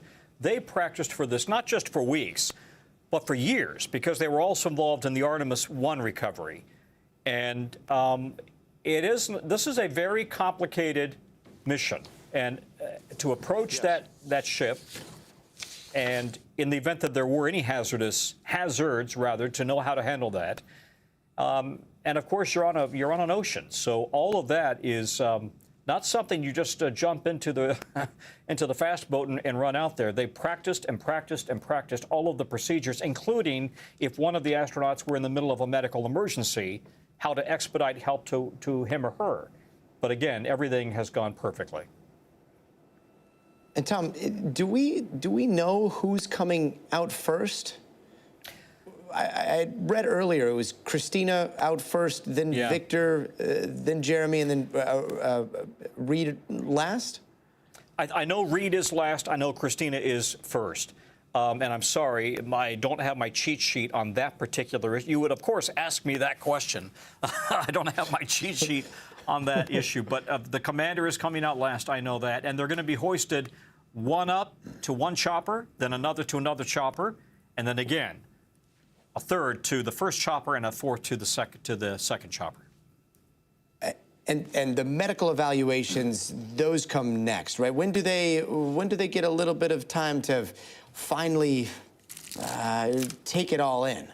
Yeah, well, I think a quick corpsman, paramedic type evaluation right there at the ship, which is, I think, probably going to be, how you feeling? You okay? You want to come out? And then, let's listen for a second. Brought out of the spacecraft onto a large inflatable raft just a short time from now. In the meantime, we can go back to the USS John P. Murtha, where my colleague Megan Cruz is standing by to provide her situation report. Megan, can you hear us?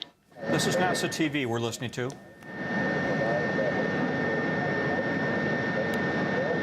Hey, Rob. Yes, I can hear you. Thank you. Yeah, we're back here on the bow of the recovery ship where there are still plenty of people peering out into the water. We are not very far from the action everyone is seeing on their screen now. The Orion spacecraft, Integrity, in the ocean, surrounded by a number of recovery boats.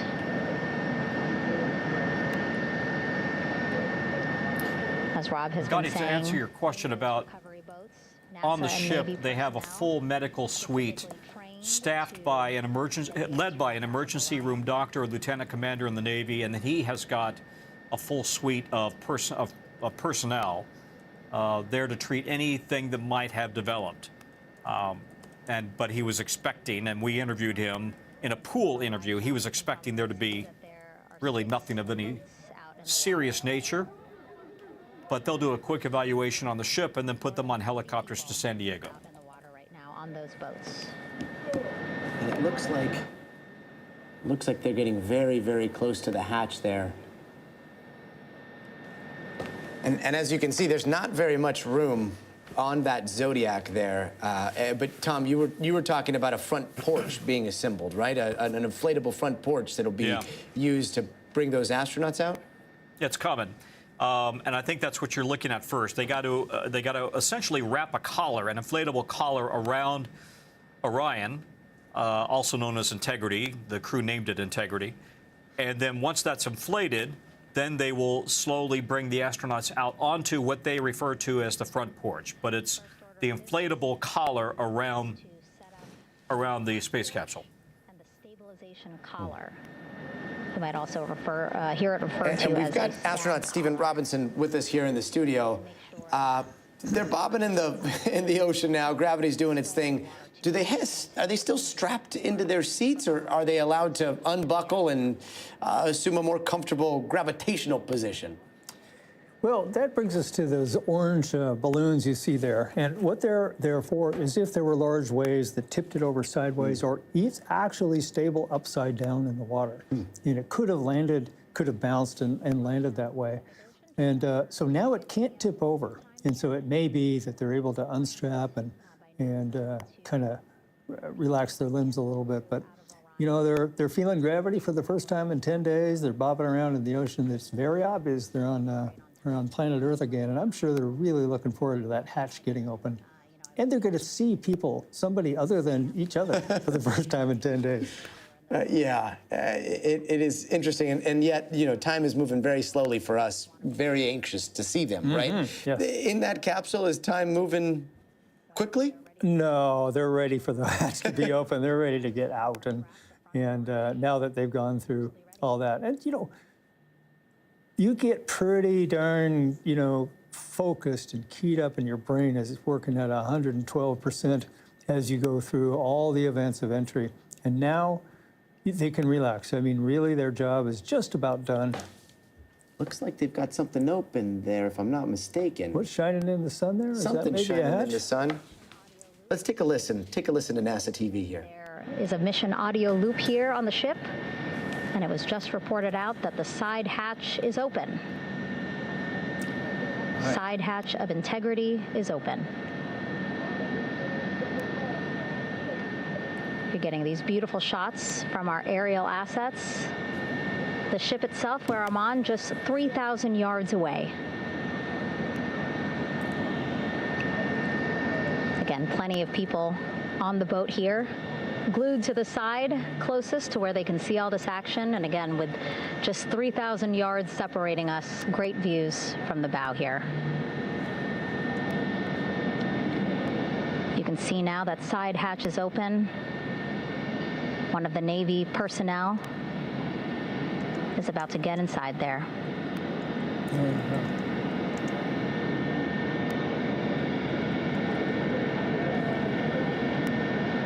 like somebody's going in. So before they come out, somebody goes in. Yes. So it'll be a little bit of a tight squeeze, but Wow. Four of the medics will go in. have a recovery personnel with each astronaut assessing them. After all that training of the Navy personnel, think how exciting it is for them to actually do this and to be the first to shake the hands of the crew. First human hands on touching that spacecraft after it's been surrounded by plasma must be something too. Yes, yes. And And to these see images- this thing come out of the sky, looks blistering out of the sky, trailing a big trail of flame, hits the water, open the hatch. There's humans inside. There's humans It's inside, and there are more humans racing towards them. The divers that will go in to the spacecraft to check on each of the astronauts. These other boats will begin doing a number of things, putting on that stabilization collar onto Orion, building that front porch.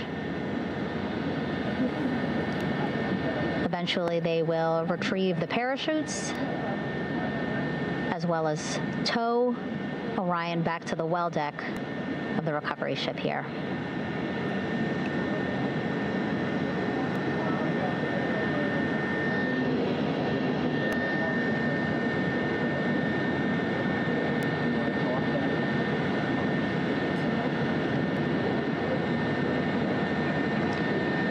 And so as we wait for the Navy and NASA personnel to get their assessment of the crew inside of Orion, why don't we toss it back to Rob for an update? Yeah, thank you, Megan. Here in Mission Control, Flight Director Rick Henfling and the entry team of flight controllers still on duty. The vehicle has been powered down for some time now. There are no hazardous gases emanating from integrity. That, of course, allowed the recovery personnel to approach the vehicle and then open the hatch to begin the initial medical assessment of the crew, as you just indicated. Now we're standing by for the erection of that inflatable raft, the front porch, alongside of the vehicle that will enable the crew to be extracted one by one onto the raft, have a moment or two to get their land legs back before they're hoisted into two hovering Navy helicopters, 2 crew members for each helicopter, for a short flight back to the deck of the USS John P. Murtha.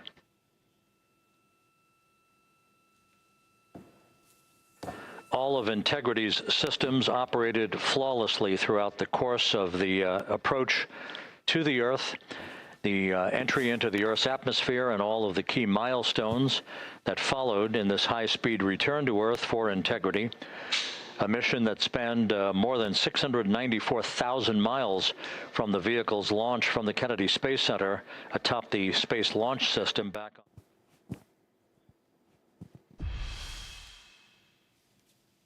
Hey there, I'm Gotti Schwartz, and any second now, we are expecting to see a special recovery team extract the 4 Artemis astronauts from their spacecraft that splashed down in the Pacific Ocean just a little while ago.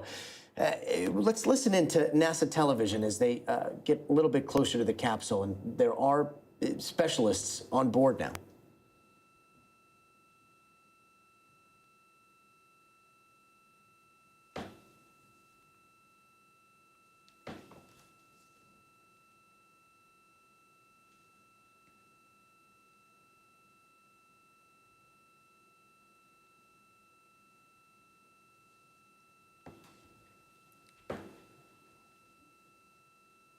It doesn't seem like there's any commentary coming down from the NASA Mission Control right now, but what you're seeing is service members from the Navy and specialists that are circling around the Artemis II Orion capsule that is now in the Pacific Ocean after making entry. That entry started in Earth's atmosphere somewhere above India and made its way all the way across the Pacific Ocean, coming down, as we mentioned at the beautifully top deployed of the broadcast, parachutes to land in the Pacific Ocean now. That all the systems Apollo inside have been program powered down. Splash down in the Pacific was Apollo 17 back on December 19th, 1972.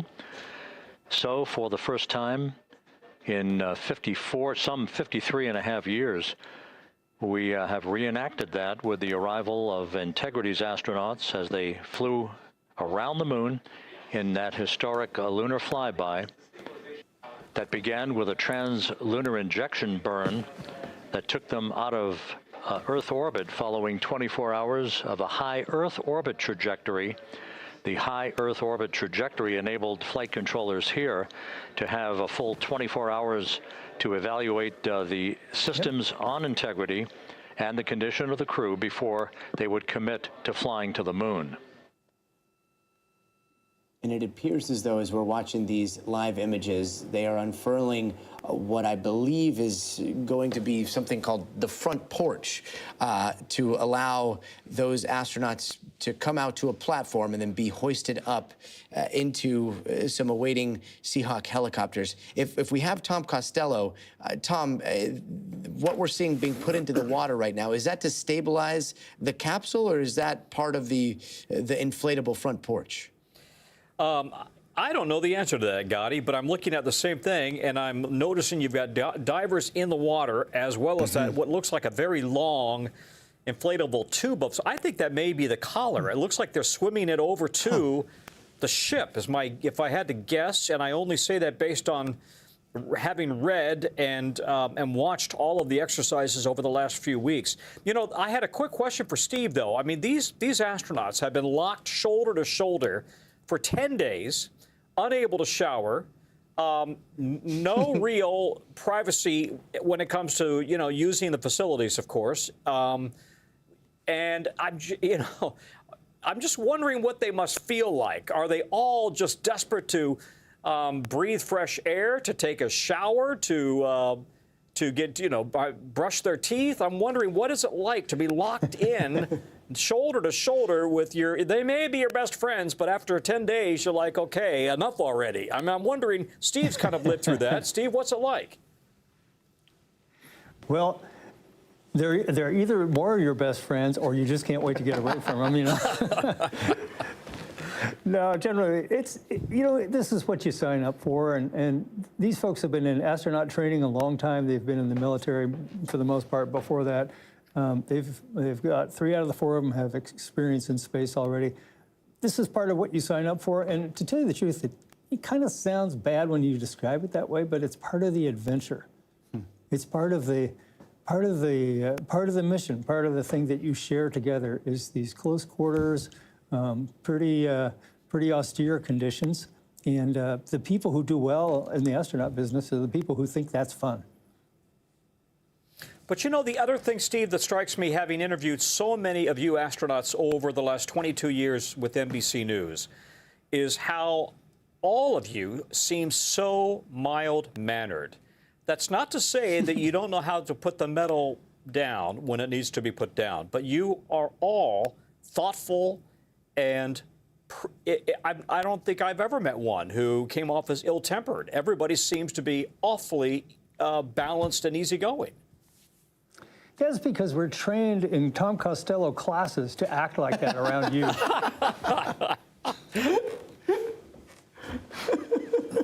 I'm not sure which class that is, Steve, but by the way, can we mention Steve is Professor Steve Robinson at UC Davis. I've often said I should be taking his classes because he's very good at explaining detailed physics to a layman.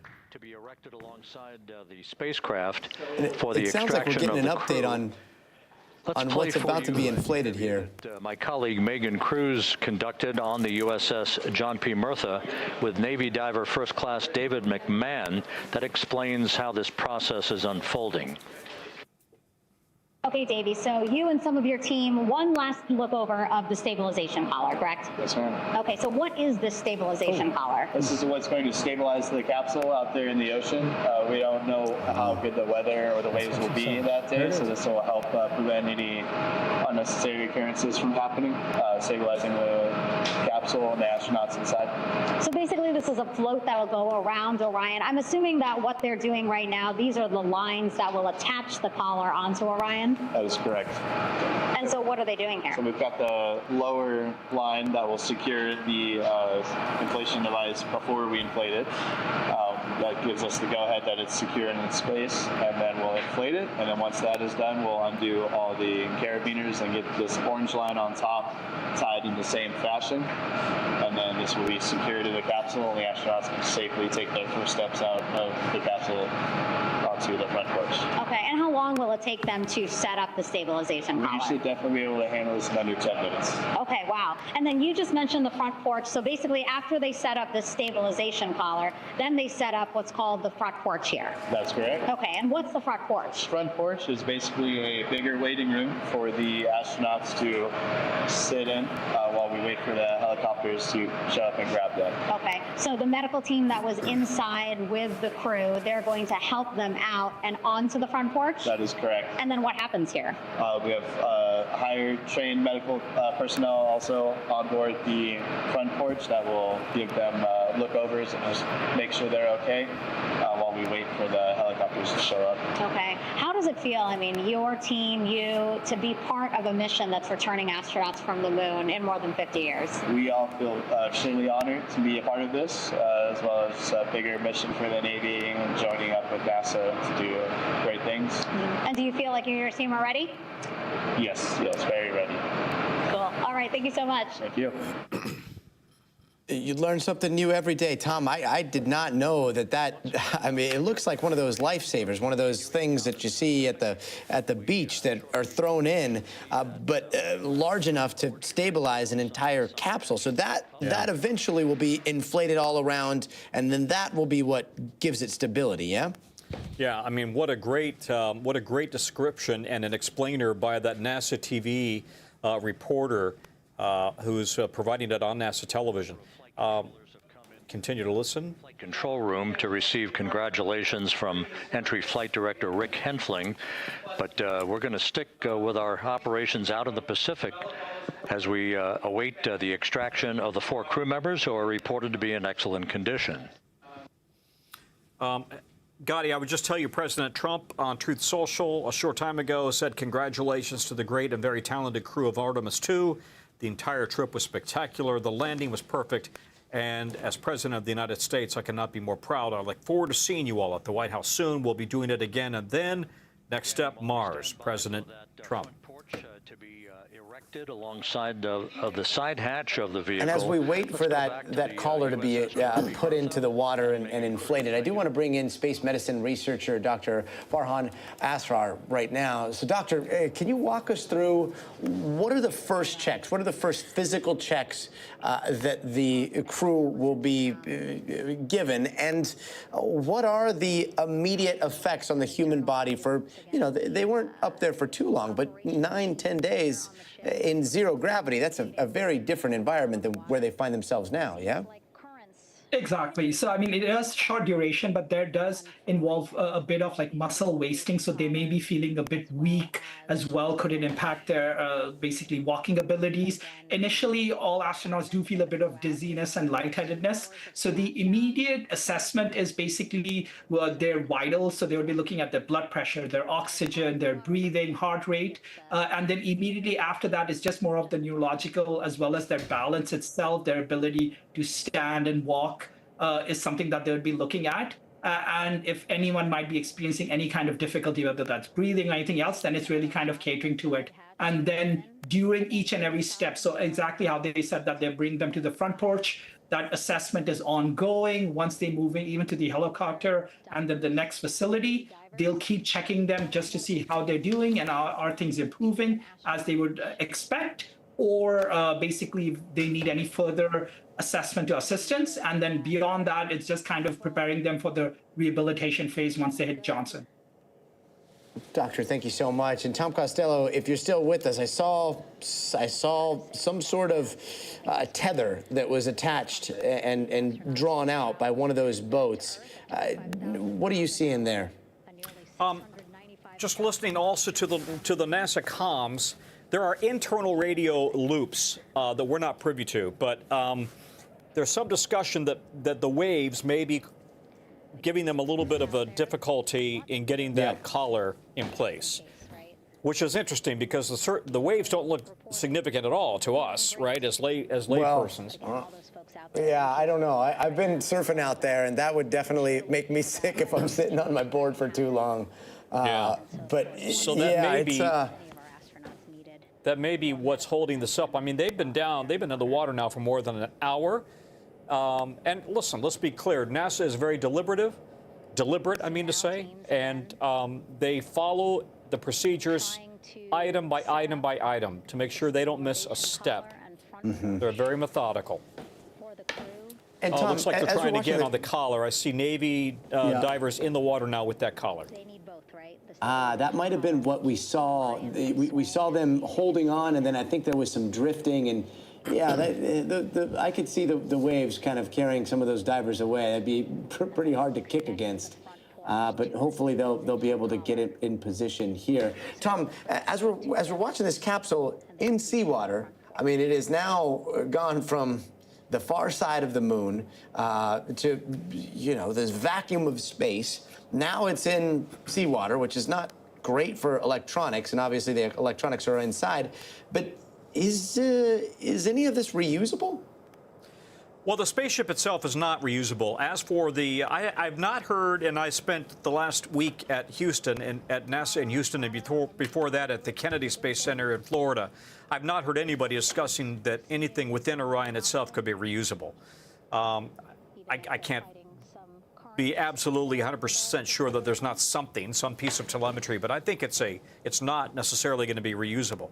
But they are building, of course, on what they've learned from Artemis 1, Artemis 2, and then Artemis 3 would be next year, an orbit around the Earth, not the Moon, to test docking procedures. One challenge with that, and again, I was just at Houston, just in the mock-up room where they have vehicles that they are testing. One challenge is they don't yet have a usable lunar lander, right? They have... and you've heard NASA has kind of really put the onus on SpaceX and on Blue Origin, owned by Jeff Bezos, to get them a lunar lander that can take astronauts down to the lunar surface. And until that's ready, we simply can't land on the moon. So they do need to practice docking procedures with whichever vehicle that might be, and do that in space, and do that around Earth. Let's listen for a second here. Capsule with the crew. He is reporting all 4 members are green. All of our 4 astronauts, Reed, Victor, Christina, Jeremy, green, meaning they are feeling great, not the complexion of their skin. They are feeling great, happy to be home, and ready to be extracted as soon as possible. Well, I would be green at this point. I would be green. I would be green in those waves. Yeah, that is a lot of rocking back and forth. But Tom, you bring up such a good point about what is to come in the future with the HLS. We do have Drew Feustel with us as well, NASA astronaut. He's with doing some incredible stuff right now with VAST. They are building the next generation of space station. And if there was anybody, and Drew, I hate to put you on the spot, but if there was anybody that might have an inside loop as to, I don't know, how the HLS development is going in SpaceX and Blue Origin, maybe it's you. What can you tell us? Well, I think we all have a lot of the same information about how things are going. We're watching the tests down in Boca Chica with the Starship, and we know that Blue Origin lander has gone through some thermovac testing as well. So, those companies are definitely marching along, and they want to succeed because we clearly had, NASA has tasked them and awarded them contracts to make this happen. We know SpaceX hasn't slowed down in the past, and they'll keep moving forward to try to find success, and I think Blue will as well. And I think it's also important if we could, create some competition in the space for landers so that we have, assured access to that, the surface of the moon, and potentially, creating the ability to put habitats up and build infrastructure to allow us to stay on the moon indefinitely. I mean, that's the whole point. But seems like they're working hard, but none of this is trivial. We haven't been around the moon in 52, 53 years, and so it takes a lot of effort and a lot of ingenuity and a lot of talent. This mission was pulled off, perfectly, which is amazing, and it's a testament to the work that NASA does.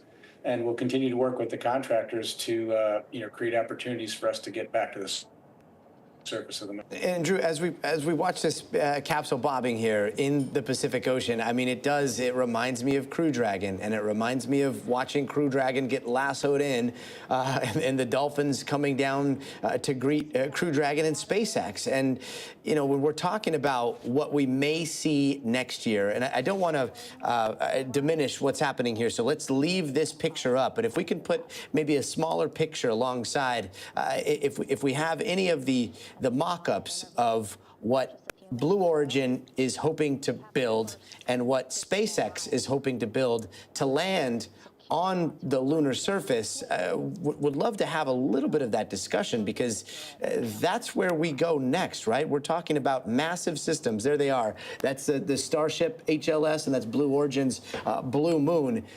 Two very different concepts, but both of those, as you can see, are very, very different than the capsule that you're seeing bobbing up and down. And Stephen, if I could come to you, Artemis 3, the next thing that we are going to see is some sort of coupling, some sort of interface between the pieces that we right now see in the ocean with those images that we have not seen publicly, right? That's right. The next capsule that will become our Artemis 3, the next Orion capsule, has docking mechanism built into it. This capsule does not have that. And then its mission will be to test the operations of one or both landers, not too sure which yet, and docking will be part of it, but you realize those landers have to support human life too.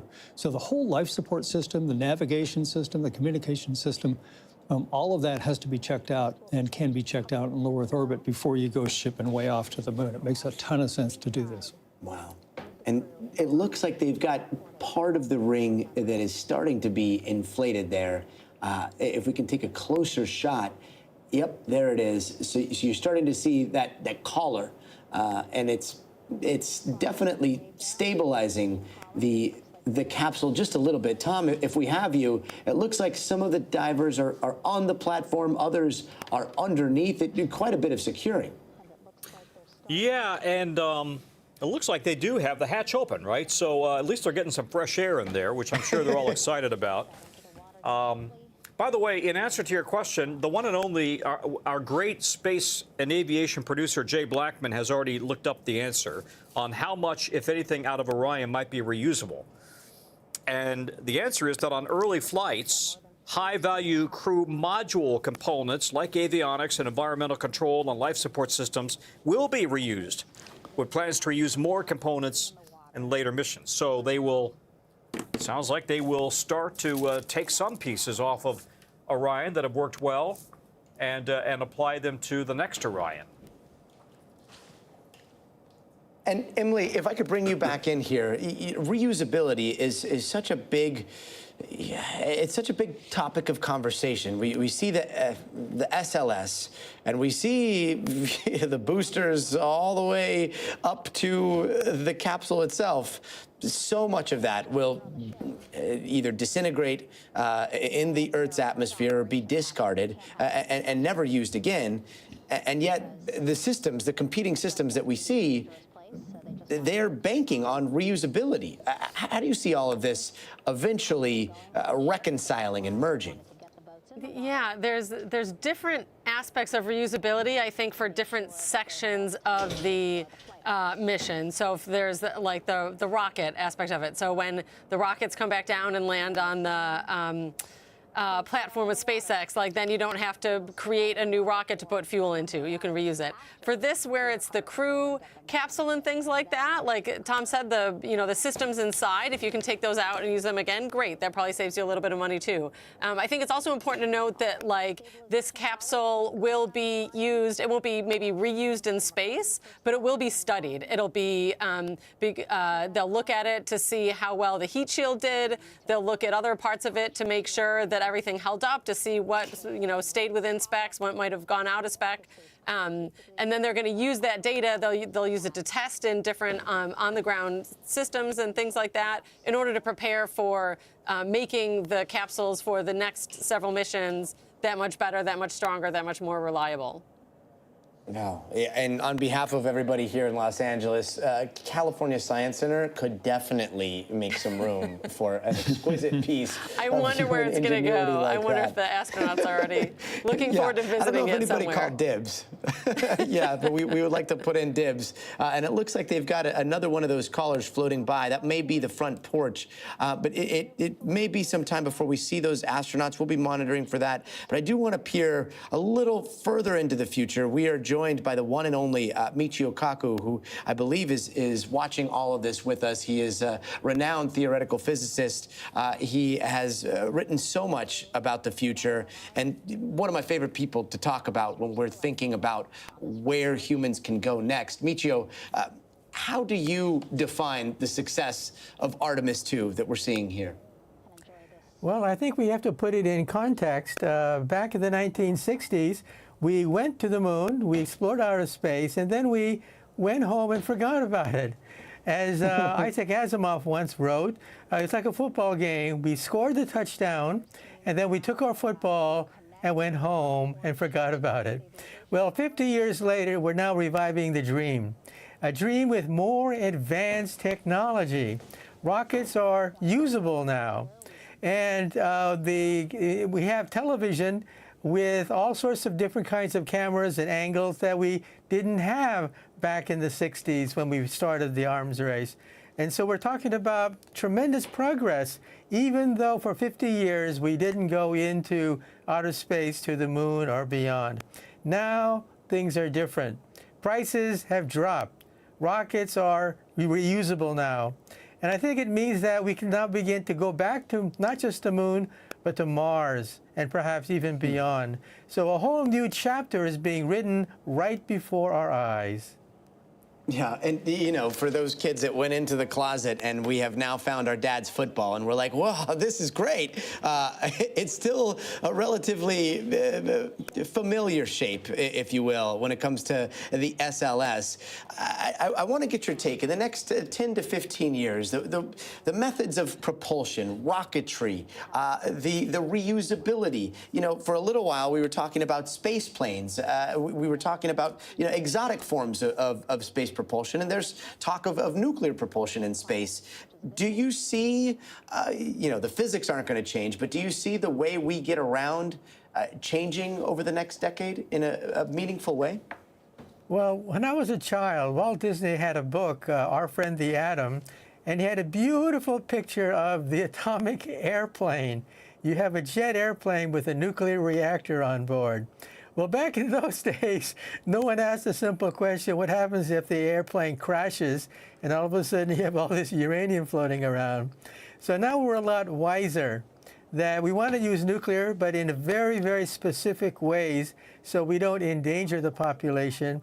And we have to realize that, of course, it creates nuclear waste and things like that. So we've come a long ways. We've come a long ways from the 50s when we just dreamed of all these exotic forms of propulsion. Now we're serious. We're serious about the next step, which would be to build a permanent base on the moon. Think about that. Going to the moon, not just to have dinner and come back again and forget everything, but going to the moon and staying there and having astronauts live there for a while. So we're talking about a whole new era. And then after that, decades after that, we're talking about perhaps going to Mars and using the moon as a station by which we can launch ships all the way out to Mars. And with Mars, we're talking about a new home. Those days are hopefully coming. But Dr. Kaku, I do want to listen in to NASA's stream here, because it appears as though those astronauts are about to make their way onto that front porch and stand for the first time in quite some time.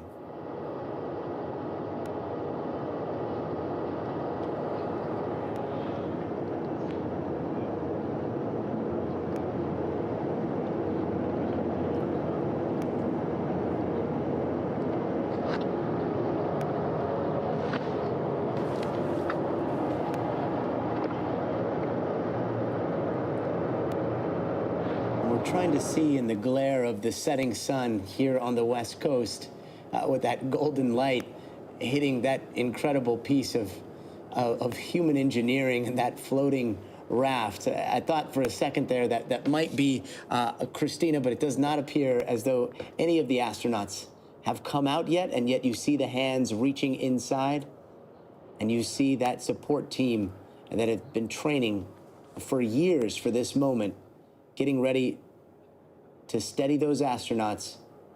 And then they will put slings around them, and they will lift them into the air via helicopter and take them to an awaiting ship.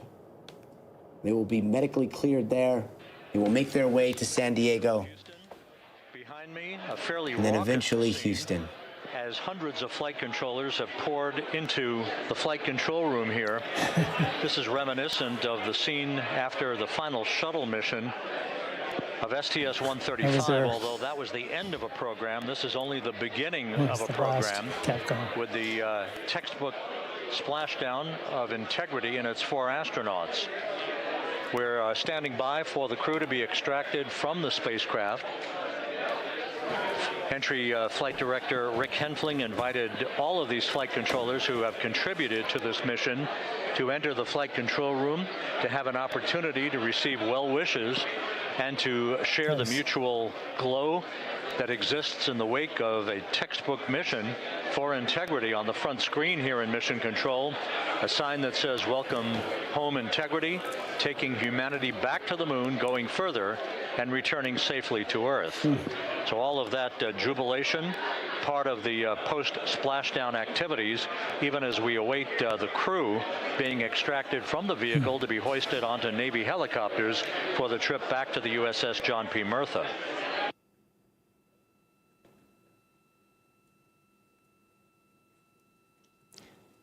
I just sent Navius an email, and we're watching.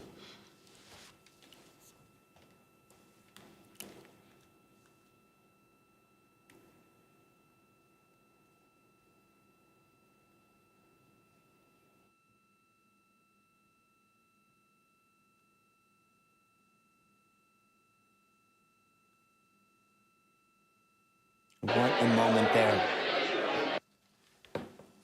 In the Pacific Ocean, we're moments away from those astronauts emerging from what has been their home in zero gravity, in the vacuum of space for the last Once 9 again, days. here in Mission Control, this view of the Artemis Flight Control Room, known as the White Flight Control Room. This is the old shuttle flight control room, and now is the home of Artemis missions to the moon and beyond. Once again, quite a few flight controllers were invited in by Entry Flight Director Rick Henfling to share in the jubilation following the successful splashdown of Integrity. That splashdown occurring an hour and 22 minutes ago, as we stand by for the completion of the extraction of the crew, and ultimately they're hoisting onto Navy helicopters for a short flight back to the USS John P. Murtha. And I have the privilege of sitting next to Stephen Robinson here as we watch this, and I got to say, you know, Stephen, you're sitting here. I can see in your eyes. You see that room. You know the history of that room, and to see everybody there once again as they gathered for the shuttle mission, the last shuttle mission. What goes through your mind? These are humans. Humans did this. Humans working together. I worked 17 shuttle missions in that same room there, and with that very mission control as Capcom. And the feeling of being at the center of the vortex of so much competence. I've never felt that anywhere else, and that's just when you're an astronaut on the spacecraft, to know that they're there for you and with you gives you, you know, the courage and the confidence to go and do missions like this. Let's take a listen in here.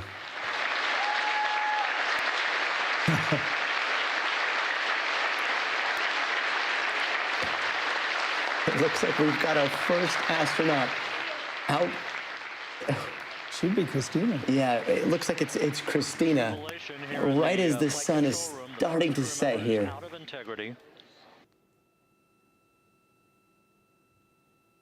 That's a happy person. What a picture-perfect moment.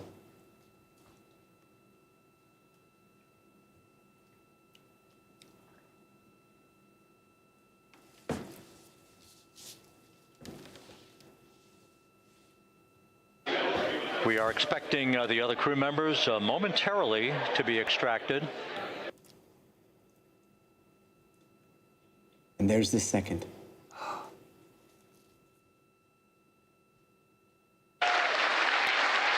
We now have 2 crew members out. Because of the cheering in Mission Control. The cheers of Mission Control are echoing across the country right now. And Tom, if you're still with us, you were in Mission Control. I imagine the emotions are running so high there. We have Christina and I believe Victor 2 crew now members out, 2 to go. on the front porch. Yeah, and let's just make the point to the audience that it's obviously the people in orange are the astronauts, right? So when you see the guys in orange, those are the astronauts. And the fact that Christina came out first is not an indication of any problems. That was the plan all along. Everything, as we said, at NASA is planned and down to the tiniest detail. I was just in Mission Control what day was it now? I've lost track. Sunday. I was there on Sunday inside Mission Control. At any given time during this mission, there were reported that all the crew members were feeling very well. Yeah, they just said Reed Weissman will be the last out. Makes sense. The commander is the last out.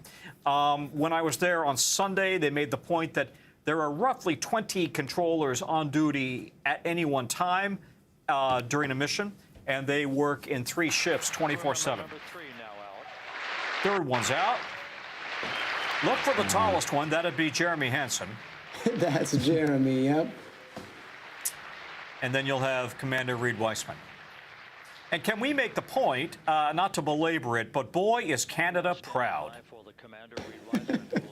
I mean, I watched yesterday, I think it was, or the day before, and I'm sorry, the days run together because the mission days get confused in my head. But when Jeremy Hansen did a talk back to kids across Canada, and this was all organized by the Canadian Space Agency, and they made sure they went to every province.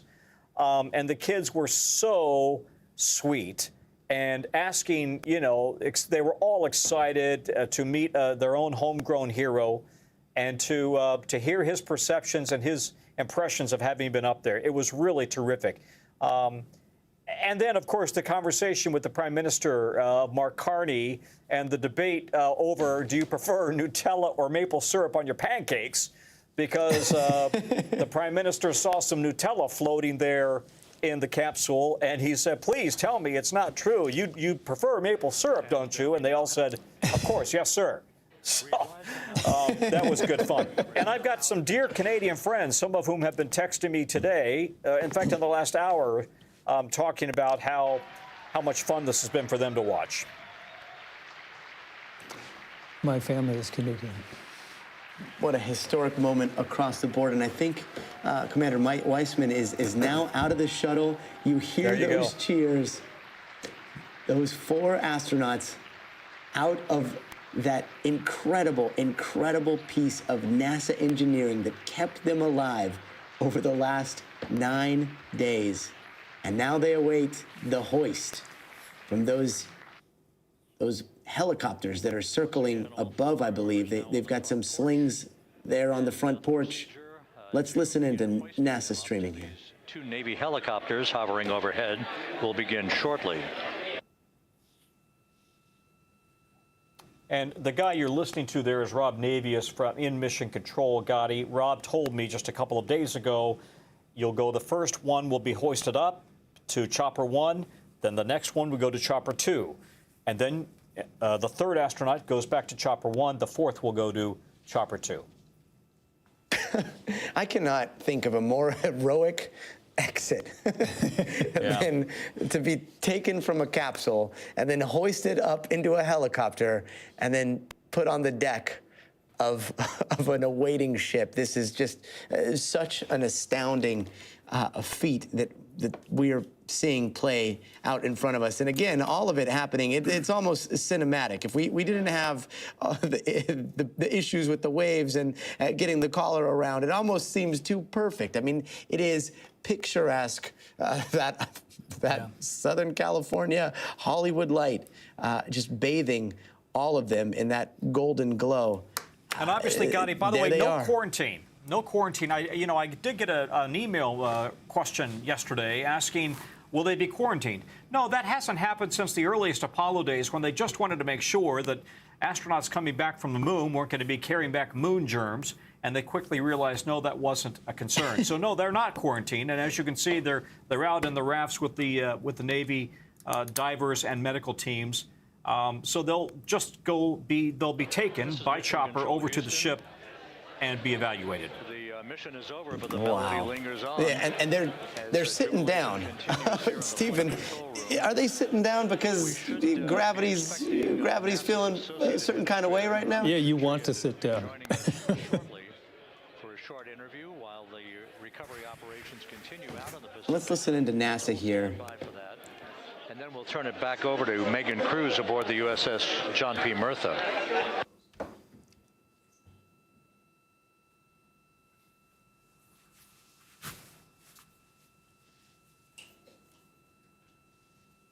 Hey, Gotti, maybe it's worth making the point that we dip in and out of NASA TV, and because the world of media has changed so much in the last 50 years, they don't want every network and every YouTuber out on their ship, understandably. And so they put together this coverage, and it's honestly, I think they do an excellent job. And they've got their own NASA TV reporters on the ship doing an excellent job of conveying what's going on. Back in the late 1960s, of course, you may have had a network pool, if you will. You may have had a network correspondent out there, but anymore, I think there are just too many of us. So this seems to work pretty well. Well, you know, for the next one, I am around to correspondent duties, coffee run duties, in the water, cleaning snorkel, cleaning the scuba masks, whatever they need. I am there, and if you, Tom, if you get a ticket, I will do all those things for you as well. There is a CNN pool of the ship as well. I shouldn't have neglected that. We are getting a pool coming from CNN, so we kind of dip in and out. By the way, every network participates in the pool, and that's normal. And so we all are showing the same images. And then, of course, on top of that, we're getting NASA TV. That's why we're dipping in and out of various shots. And there was a shot just a little while ago where I saw those two helicopters that continued to circle and circle again. But if I understand this correctly, there's going to be two recovery missions here, right? You see them circling there in the distance. You're going to see the helicopters hoisting those astronauts. And you're also going to see the capsule potentially hoisted as well, right? It will not be hoisted. It will be dragged, if you will, pulled to the recovery ship. And then it literally slides up a ramp off the back end of the ship. And it's going to be immediately, and by the way, they're going to truck it, eventually truck it all the way to Florida, cross country. Hopefully they don't have an accident after they go 900,000 miles in space, or whatever, the 700,000 miles in space. Hopefully the I-10 eastbound is clear and open for them. I was just going to, if it gets stuck in traffic on the 405 after going 24,000 miles an hour, that'll be something that only humans can pull off. And let's listen into NASA here.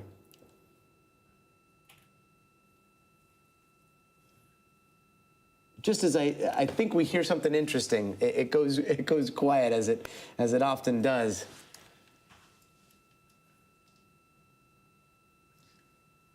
And I think we have Dr. Farhan Asar still with us. He is a space medicine researcher.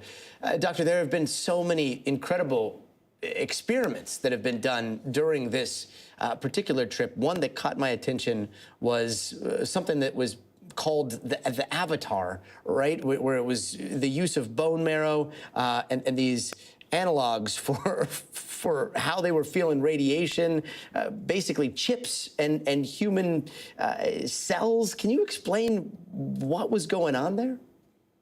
Sure. I mean, this is humans going back to, let's say, deep space in more than 50 years. And we know that there is an increased level of radiation, as well as the type of radiation is also a lot more concerning and penetrating in deep space. So basically, they have this chip-like container where they took these bone marrow samples, and it was basically being exposed to that radiation. And it is really kind of coming back, seeing what the impact could be with these radiation exposures. And again, preparing us just to be even more better prepared for future missions to protect our astronauts from that significantly higher amounts of radiation exposure, as well as the types of radiation that they're exposing. Even the lunar surface itself has significantly higher levels of radiation than, let's say, the ISS or even on Earth. I can't imagine being, early on in the space program and being like, wait, what does a vacuum do to a human body? And then you realize, wait, there's a Van Allen belt with a bunch of radiation. And wait, what's going to happen if we're up there? It seems so overwhelming. And yet, I do want to ask, compared to what we humans encounter when it comes to CT scans or going to the dentist, how much radiation did they get exposed to with all the shielding in comparison to what we see on a normal day here on Earth? Well, in terms of generally, it is way more higher. Obviously, the shieldings, their protective suits and the aspects is protecting them. So we still have to, they are now measuring that data, and they were collecting data. So once we now start analyzing it, we could get a better idea of the exposure. But even if we look at, let's say, deep space radiation, a couple of days worth of exposure in deep space could give you even over a year's worth of exposure on Earth. Even if you look at numbers, on Mars, it's said to be close to 400 times. On the Moon, it could be even up to 2,000 times, depending on locations as well. So significantly higher numbers of radiation to be concerned about. A lot to monitor for here. Tom, if you're watching the same feed that I am, and we've got multiple pictures up, but there seems to be a large wake, and we're seeing, I don't know if it's that front porch that's drifting away, making its way possibly to a place where it would be safe for the helicopters to approach, but do you know what that wake was from?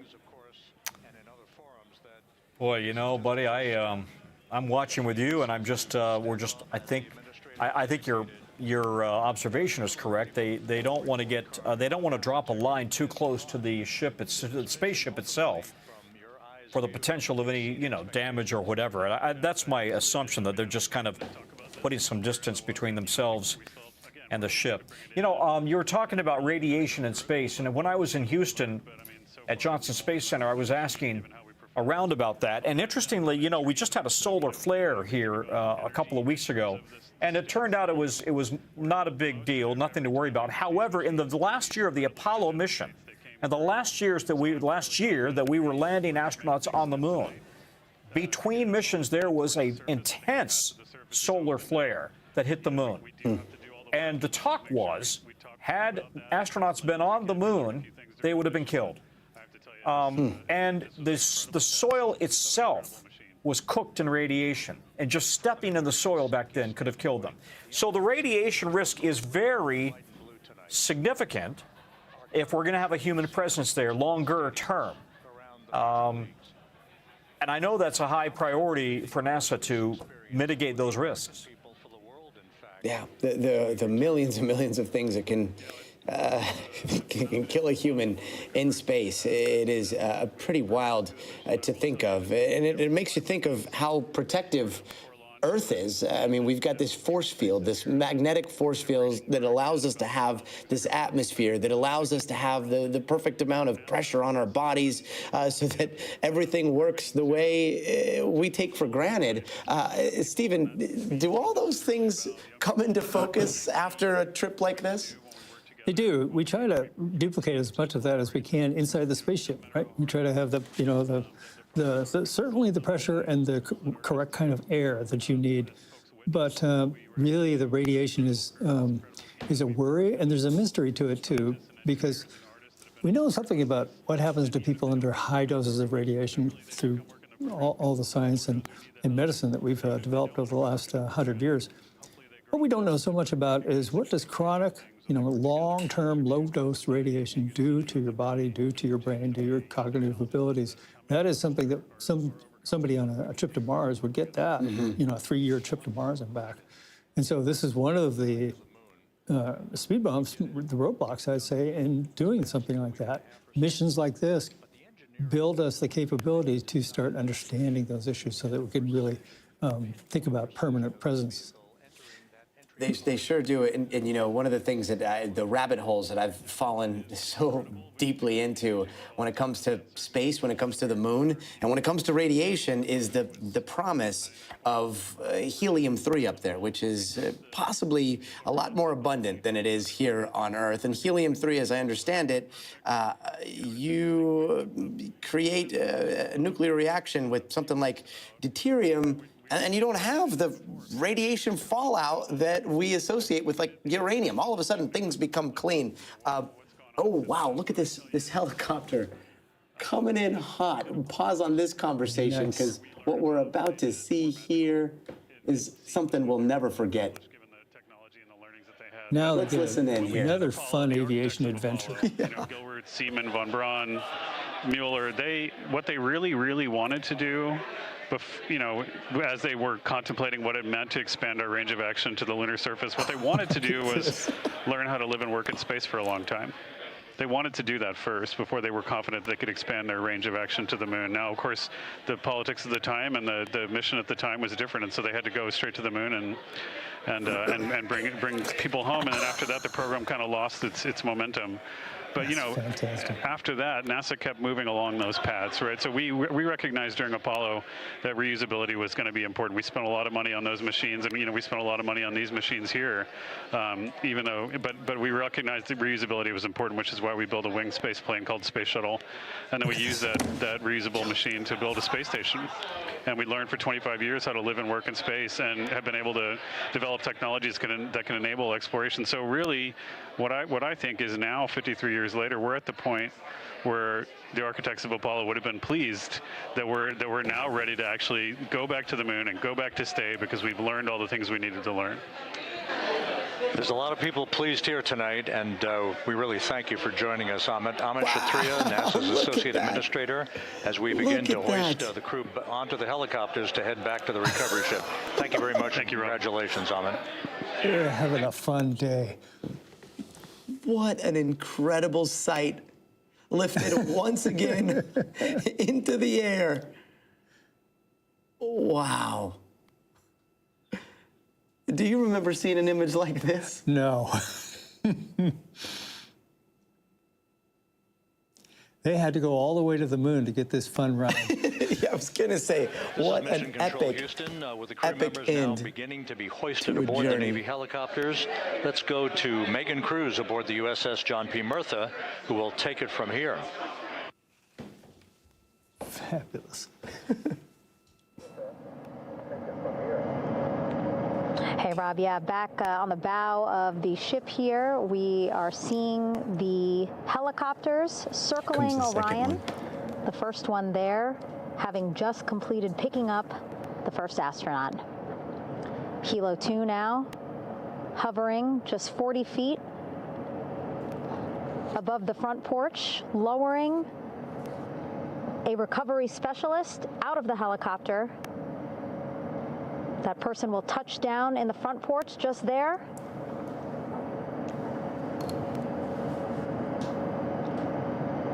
The crew members already outfitted with a harness that will allow them to quickly attach to the hoisting device.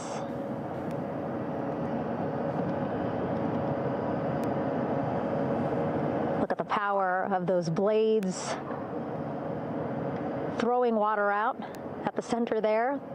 The front porch with now 3 astronauts and the recovery specialists. Again, crews already outfitted with a harness vest. There he goes.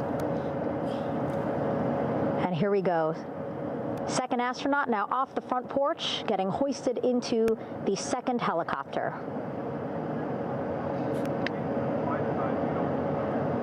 That's some good flying. Yeah. That helicopter will now hover just a distance away to give room for the first helicopter to come back and pick up the third astronaut.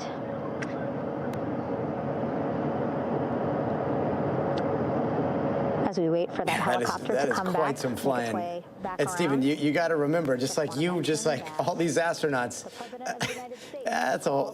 Those are aviators. Those are all aviators. Well, you know, we had Wendy Lawrence on earlier, who was a former crewmate of mine, and she was a helicopter test pilot. On this history-making moment tonight. Yeah, nothing more aerodynamic than a helicopter. Helicopter 1 again hovering 40 feet over the front porch. We will soon see another recovery specialist getting lowered onto the front porch. And I imagine right now everybody's getting a good face full of water with that rotor wash. Yeah, pretty windy. That a helicopter flight back to the ship here would be safer, faster, and more comfortable for our crew, who just completed a 10-day mission around the moon. Third astronaut in the air, getting hoisted quickly back into the first helicopter now.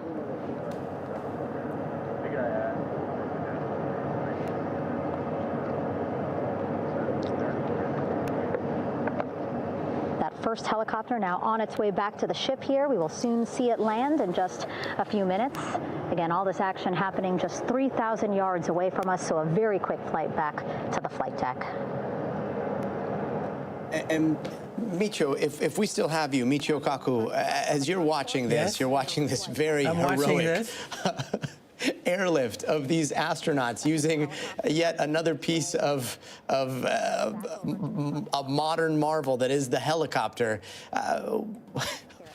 What's going through your mind? Well, I think technology has made all of this possible. And you realize that back in the 1960s, when we first went to the moon, think of how primitive television was back then. Think of how primitive the original rockets were compared to what we have today. We have the internet, we have telecommunications, we have all sorts of wonders of technology that give us instantaneous news about what's happening. And so back in those days, when the astronauts came back from the moon, we didn't get a story about that for days. Now it's instantaneous. And I think that's one of the benefits of modern technology. It brings the universe to our doorstep. And we begin to really feel the fact that we're part of this great universe of ours, because everything is so close to us now. Well, back in the 60s, everything was magical. Today, everything is everyday.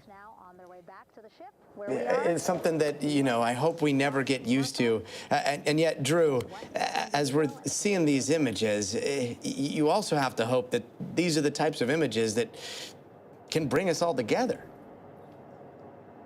Yeah, I hope so. I think the world has forgotten how amazing these feats are to send humans out around the moon, and I think the world has forgotten a lot about its own place in the universe, and hopefully these images that the crew has captured and the comments that they've made and the things that they've said to bring people together will help us to do better as a species. You know, we astronauts, I don't think there's a single astronaut you could talk to that wouldn't say, if every human could see Earth from space, we'd do a better job down here taking care of ourselves and our planet and realizing kind of where it all fits together. So it's amazing that we're here at this point seeing this, and I hope it brings us together, and we look forward to many more opportunities to see this happen again. Yeah, there are so many of us that are convinced that the overview effect would save humanity.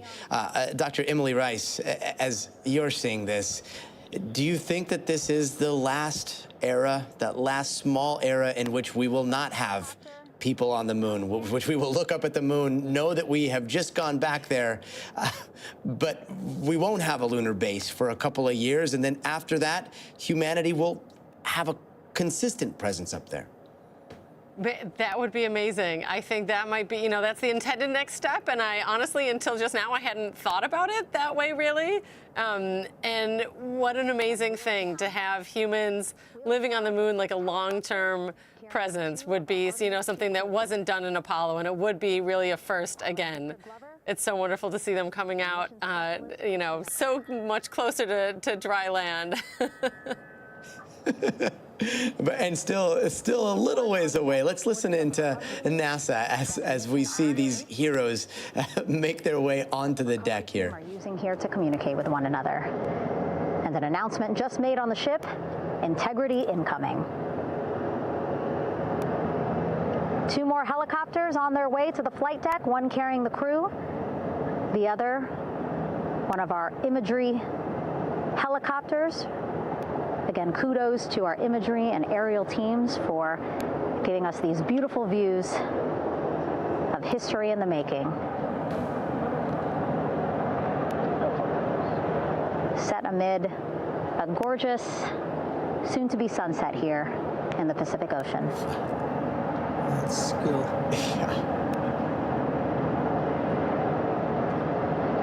Second helicopter.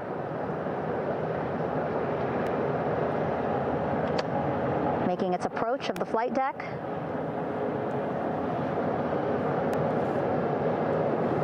Plenty of people here on the bow with their cell phones out, filming this moment.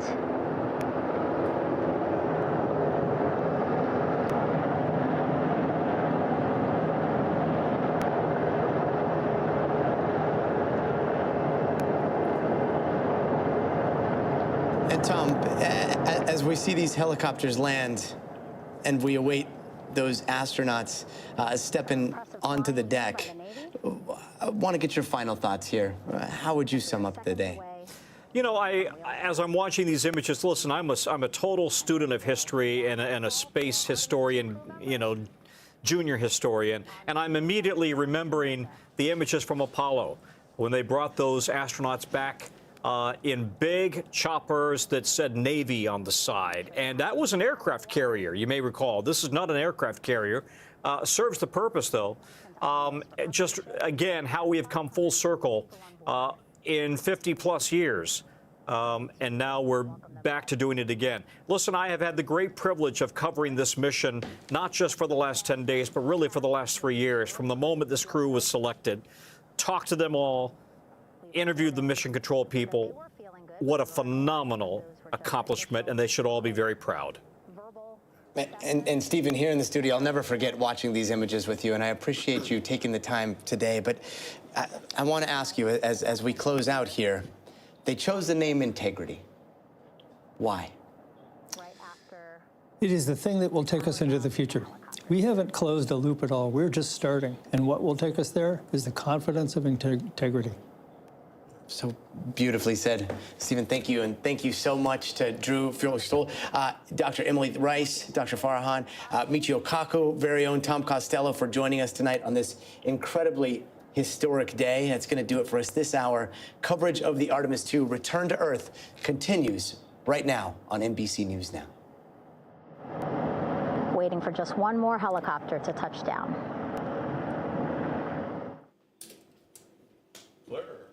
Nice. Wait, we don't get to see them come out.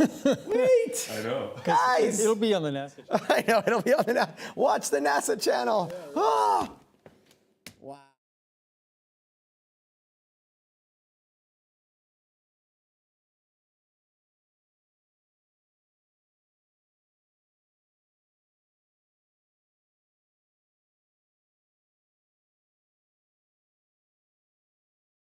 What you said about like we need this. We need this. Yes. And if we could just all hold this in our minds, everything becomes possible. It is. It's a beautiful thing. Thank you guys so very much for watching on the stream. Let's see here. We will be back. We'll be back. Taking my Gem Award. Taking your Gem Award. We're going to be back on Monday. We'll do a full debrief. I'll try to get on a little bit early and we can all chat about what we just witnessed. But thank you so much, and to the moon. Let's go.